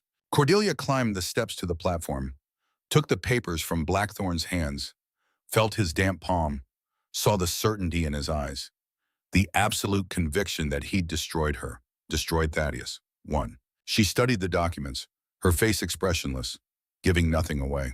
The crowd waited, breath held, anticipating the moment when she'd have to admit defeat, have to confess that she didn't understand, that Blackthorne was right. That moment never came. These are very interesting, Senator. Cordelia's voice was mild, conversational, like she was discussing the weather. Tell me, do you often present forged documents at social gatherings, or is this a special occasion? The laughter died, the whisper stopped. I beg your pardon. Blackthorne's voice was ice, but underneath she heard it. Fear, uncertainty. These signatures. Cordelia held up the first page, made sure everyone could see it. They're quite good, almost perfect. Someone clearly put a lot of effort into them. But there are 3 errors that give them away. She moved to the second page. First, Governor Sterling's signature uses a very specific flourish on the capital S, a habit from his military days. Every document he signs has it. These signatures don't. They're close, but the flourish is missing. A small detail, but crucial. She could see Blackthorne's face going pale, see him realizing she wasn't bluffing, wasn't guessing, actually knew what she was talking about. Second, these transfer orders reference accounts that didn't exist until 6 months after the dates on these documents, account numbers that weren't assigned until the spring of this year. Yet these documents are dated from last fall, a remarkable feat of temporal manipulation, Senator. or evidence of forgery? I'll let the audience decide which is more likely. Nervous laughter now, uncertain. People starting to realize this wasn't going the way Blackthorn had planned. And third, Cordelia's voice went cold, hard, the voice of someone who'd learned to weaponize truth. The seal on these documents is wrong. This is the old territorial seal. Massachusetts hasn't used it since 1780, over 100 years ago. Governor Sterling would hardly use a seal from before he was born, from before this state even ratified the Constitution. She looked directly at Blackthorn. So either you're presenting century-old forgeries, or you're a liar and a fraud. Which is it, Senator? The ballroom erupted. Blackthorn's face went from pale to red, from confident to desperate. You can't possibly, these are legitimate, I have sources. No. Cordelia's single word cut through his stammering. You have forgeries, poorly executed ones, created by someone who understood finance but not history, who knew how to fake a signature but not how to research the details that would make the forgery believable. She turned to the crowd. These documents wouldn't hold up in any court, wouldn't survive even cursory investigation. They're lies, designed to destroy Governor Sterling's reputation, designed to undermine his authority, designed to create doubt where there should be certainty. She looked back at Blackthorn. The question is why? Why would Senator Blackthorn go to such lengths? Why would he create forged documents and present them at a public ball? What does he gain from destroying Governor Sterling? And since you've made this a public matter, Senator, I believe the public deserves the full truth. Thaddeus climbed the platform, stood beside Cordelia. Together, partners, united. And since my advisor has so eloquently dismantled your forgeries, Blackthorn, I believe it's time to discuss the real crimes. The ones you've actually committed. He gestured to the doors. Federal marshals entered, 6 of them, moving with military precision, fanning out, creating a perimeter. Senator Ambrose Blackthorn. Thaddeus's voice was formal, official, the governor speaking with the full weight of his office. You are under arrest for fraud, for forgery, for embezzlement of funds from your own railroad companies, for conspiracy, and for murder. That last word hung in the air like smoke. Murder. Blackthorn tried to laugh. It came out strangled, desperate. This is ridiculous. You can't prove you have no evidence. This is political persecution. Can't we? Cordelia reached into her bodice, pulled out a folded paper. The room gasped at the impropriety, at the breach of decorum. She didn't care. This is a diary, written by Isadora Sterling, your last victim. She unfolded it, began to read aloud, her voice clear, steady, making sure every word reached every person in that ballroom. May 15th, 1884. Ambrose came to the house today while Thaddeus was in session. Demanded I leave my husband. Said I belonged to him first. Said Thaddeus had stolen me. When I refused, he grabbed my arm, hard enough to bruise. Said if I didn't leave voluntarily, he'd make sure I left permanently. I'm frightened, but I won't abandon my husband. I won't let Ambrose win. Asterisk. Her voice echoed in the silent ballroom. June 3rd, 1884. I'm pregnant. 3 months along. Thaddeus is overjoyed. We're going to have a child, a family, everything I've ever wanted. But I haven't told him about Ambrose's threats. Don't want to worry him during the legislative session. Ambrose came to the yacht today, while Thaddeus was below deck. He knows about the baby. He said if I don't leave Thaddeus, he'll make sure neither of us. The entry stopped mid-sentence. Because that's when you pushed her overboard, wasn't it, Senator? Cordelia's eyes locked on Blackthorn. That's when you murdered her and your unborn nephew. All because you couldn't stand that she chose Thaddeus instead of you. Because your ego was more important than her life, than an innocent child's life, than anything except your own twisted need for revenge. The crowd was silent, horrified, riveted. You can't prove that. Blackthorn's voice was weak, desperate. That diary could be forged, could be fake. You just accused me of forgery. Why should anyone believe this is real? It was authenticated by 3 independent handwriting experts. Thaddeus's voice was quiet, deadly. And we have testimony from the yacht crew, from the servants who heard your threats, from the physician who examined her body and found bruises consistent with being grabbed and forcibly pushed, from the harbor master who saw you leaving the yacht alone, looking panicked, with scratches on your face. He stepped closer. We have everything, Ambrose. Every piece of evidence, every witness, every crime you've committed for the last 20 years. The embezzlement, the fraud, the bribes, and yes, the murders. Because Isadora wasn't the first, was she? Just the most recent. His voice was steel. We have evidence linking you to the deaths of all 3 of your previous wives, patterns, methods, a clear progression from making it look like accidents to making it look like suicide. You got sloppy, overconfident, thought your money and position would protect you forever. They won't. Blackthorn lunged, not at Thaddeus, at Cordelia. He grabbed for her throat, for the diary, for anything, wild, desperate, a cornered animal lashing out. Cordelia moved without thinking, Sergeant O'Malley's training taking over. She twisted, used his momentum against him, sent him stumbling backward into the orchestra platform railing. He caught himself, stood there panting, face red, eyes wild. Touch her again. Thaddeus's voice was a promise of violence. Governor or not law or not touch her again, and I will end you with my bare hands. The marshals moved in, grabbed Blackthorn's arms, pulled them behind his back, shackled him. You can't do this.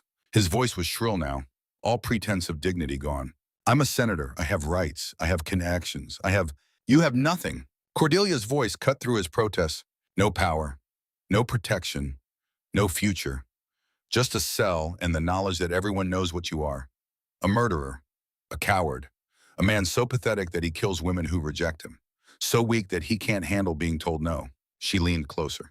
Isadora Sterling's last words were probably your name, probably a plea for mercy. Did you give her any? Did you hesitate even for a second? Or did you smile while you pushed her? Blackthorn was dragged away, still shouting, still denying, still certain that somehow his wealth and position would save him. They wouldn't. The ballroom was silent for 3 heartbeats. Then someone started clapping. Slow at first, then faster. Then others joined in. Within seconds, the entire room was applauding. Not for Blackthorn's downfall, for Cordelia, for the performance they just witnessed, for the presumptuous girl who just dismantled a senator in front of Boston's elite. She stood on the platform, in her emerald dress, holding a dead woman's diary, having just destroyed a monster using nothing but intelligence and evidence and the law. She felt nothing, no triumph, no joy, just exhaustion, and the overwhelming desire to leave, to breathe air that wasn't thick with perfume and politics and performance. Thaddeus took her hand. Come with me. He led her through the crowd, out of the ballroom, into a quiet corridor, away from the noise and the stairs and the aftermath. The moment they were alone, Cordelia's legs gave out. Thaddeus caught her, held her up, let her lean against him while she shook. You did it. His voice was soft, full of something that sounded like awe. You were perfect. You were magnificent. I need air. Her voice was shaking. I need to breathe. I need to not be looked at. He led her to a balcony. The December air hit like a slap. Cold, clear, real. Cordelia gulped it down, let it freeze the performance out of her, let it wash away the role she'd been playing. I thought I'd feel better. She said it quietly, honestly. Now that he's caught, now that justice is served, but I just feel empty, hollow, like destroying him didn't actually fix anything. It doesn't. Thaddeus pulled her close, let her lean against him, shared his warmth. Revenge doesn't fill the holes that loss creates. It just stops them from getting deeper, stops more holes from being made. He stroked her hair. But you did something important tonight.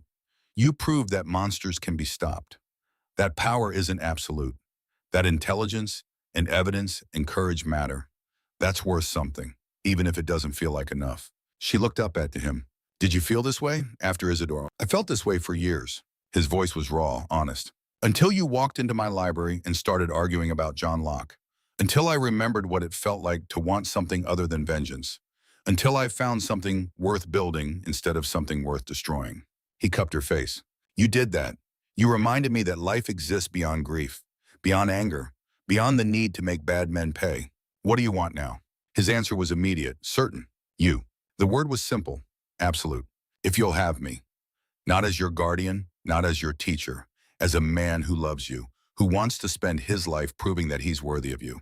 Cordelia felt something crack open in her chest, something warm, something real, something that felt like hope. Yes, that's all, she laughed, watery, genuine. What else is there? You saved me. You taught me. You stood beside me while I destroyed a monster. And somewhere in all of that, you became the best thing in my life. The person I want to talk to at the end of every day. The person I want to face the future with. She rose on her toes, kissed him. So yes, 1,000 times yes.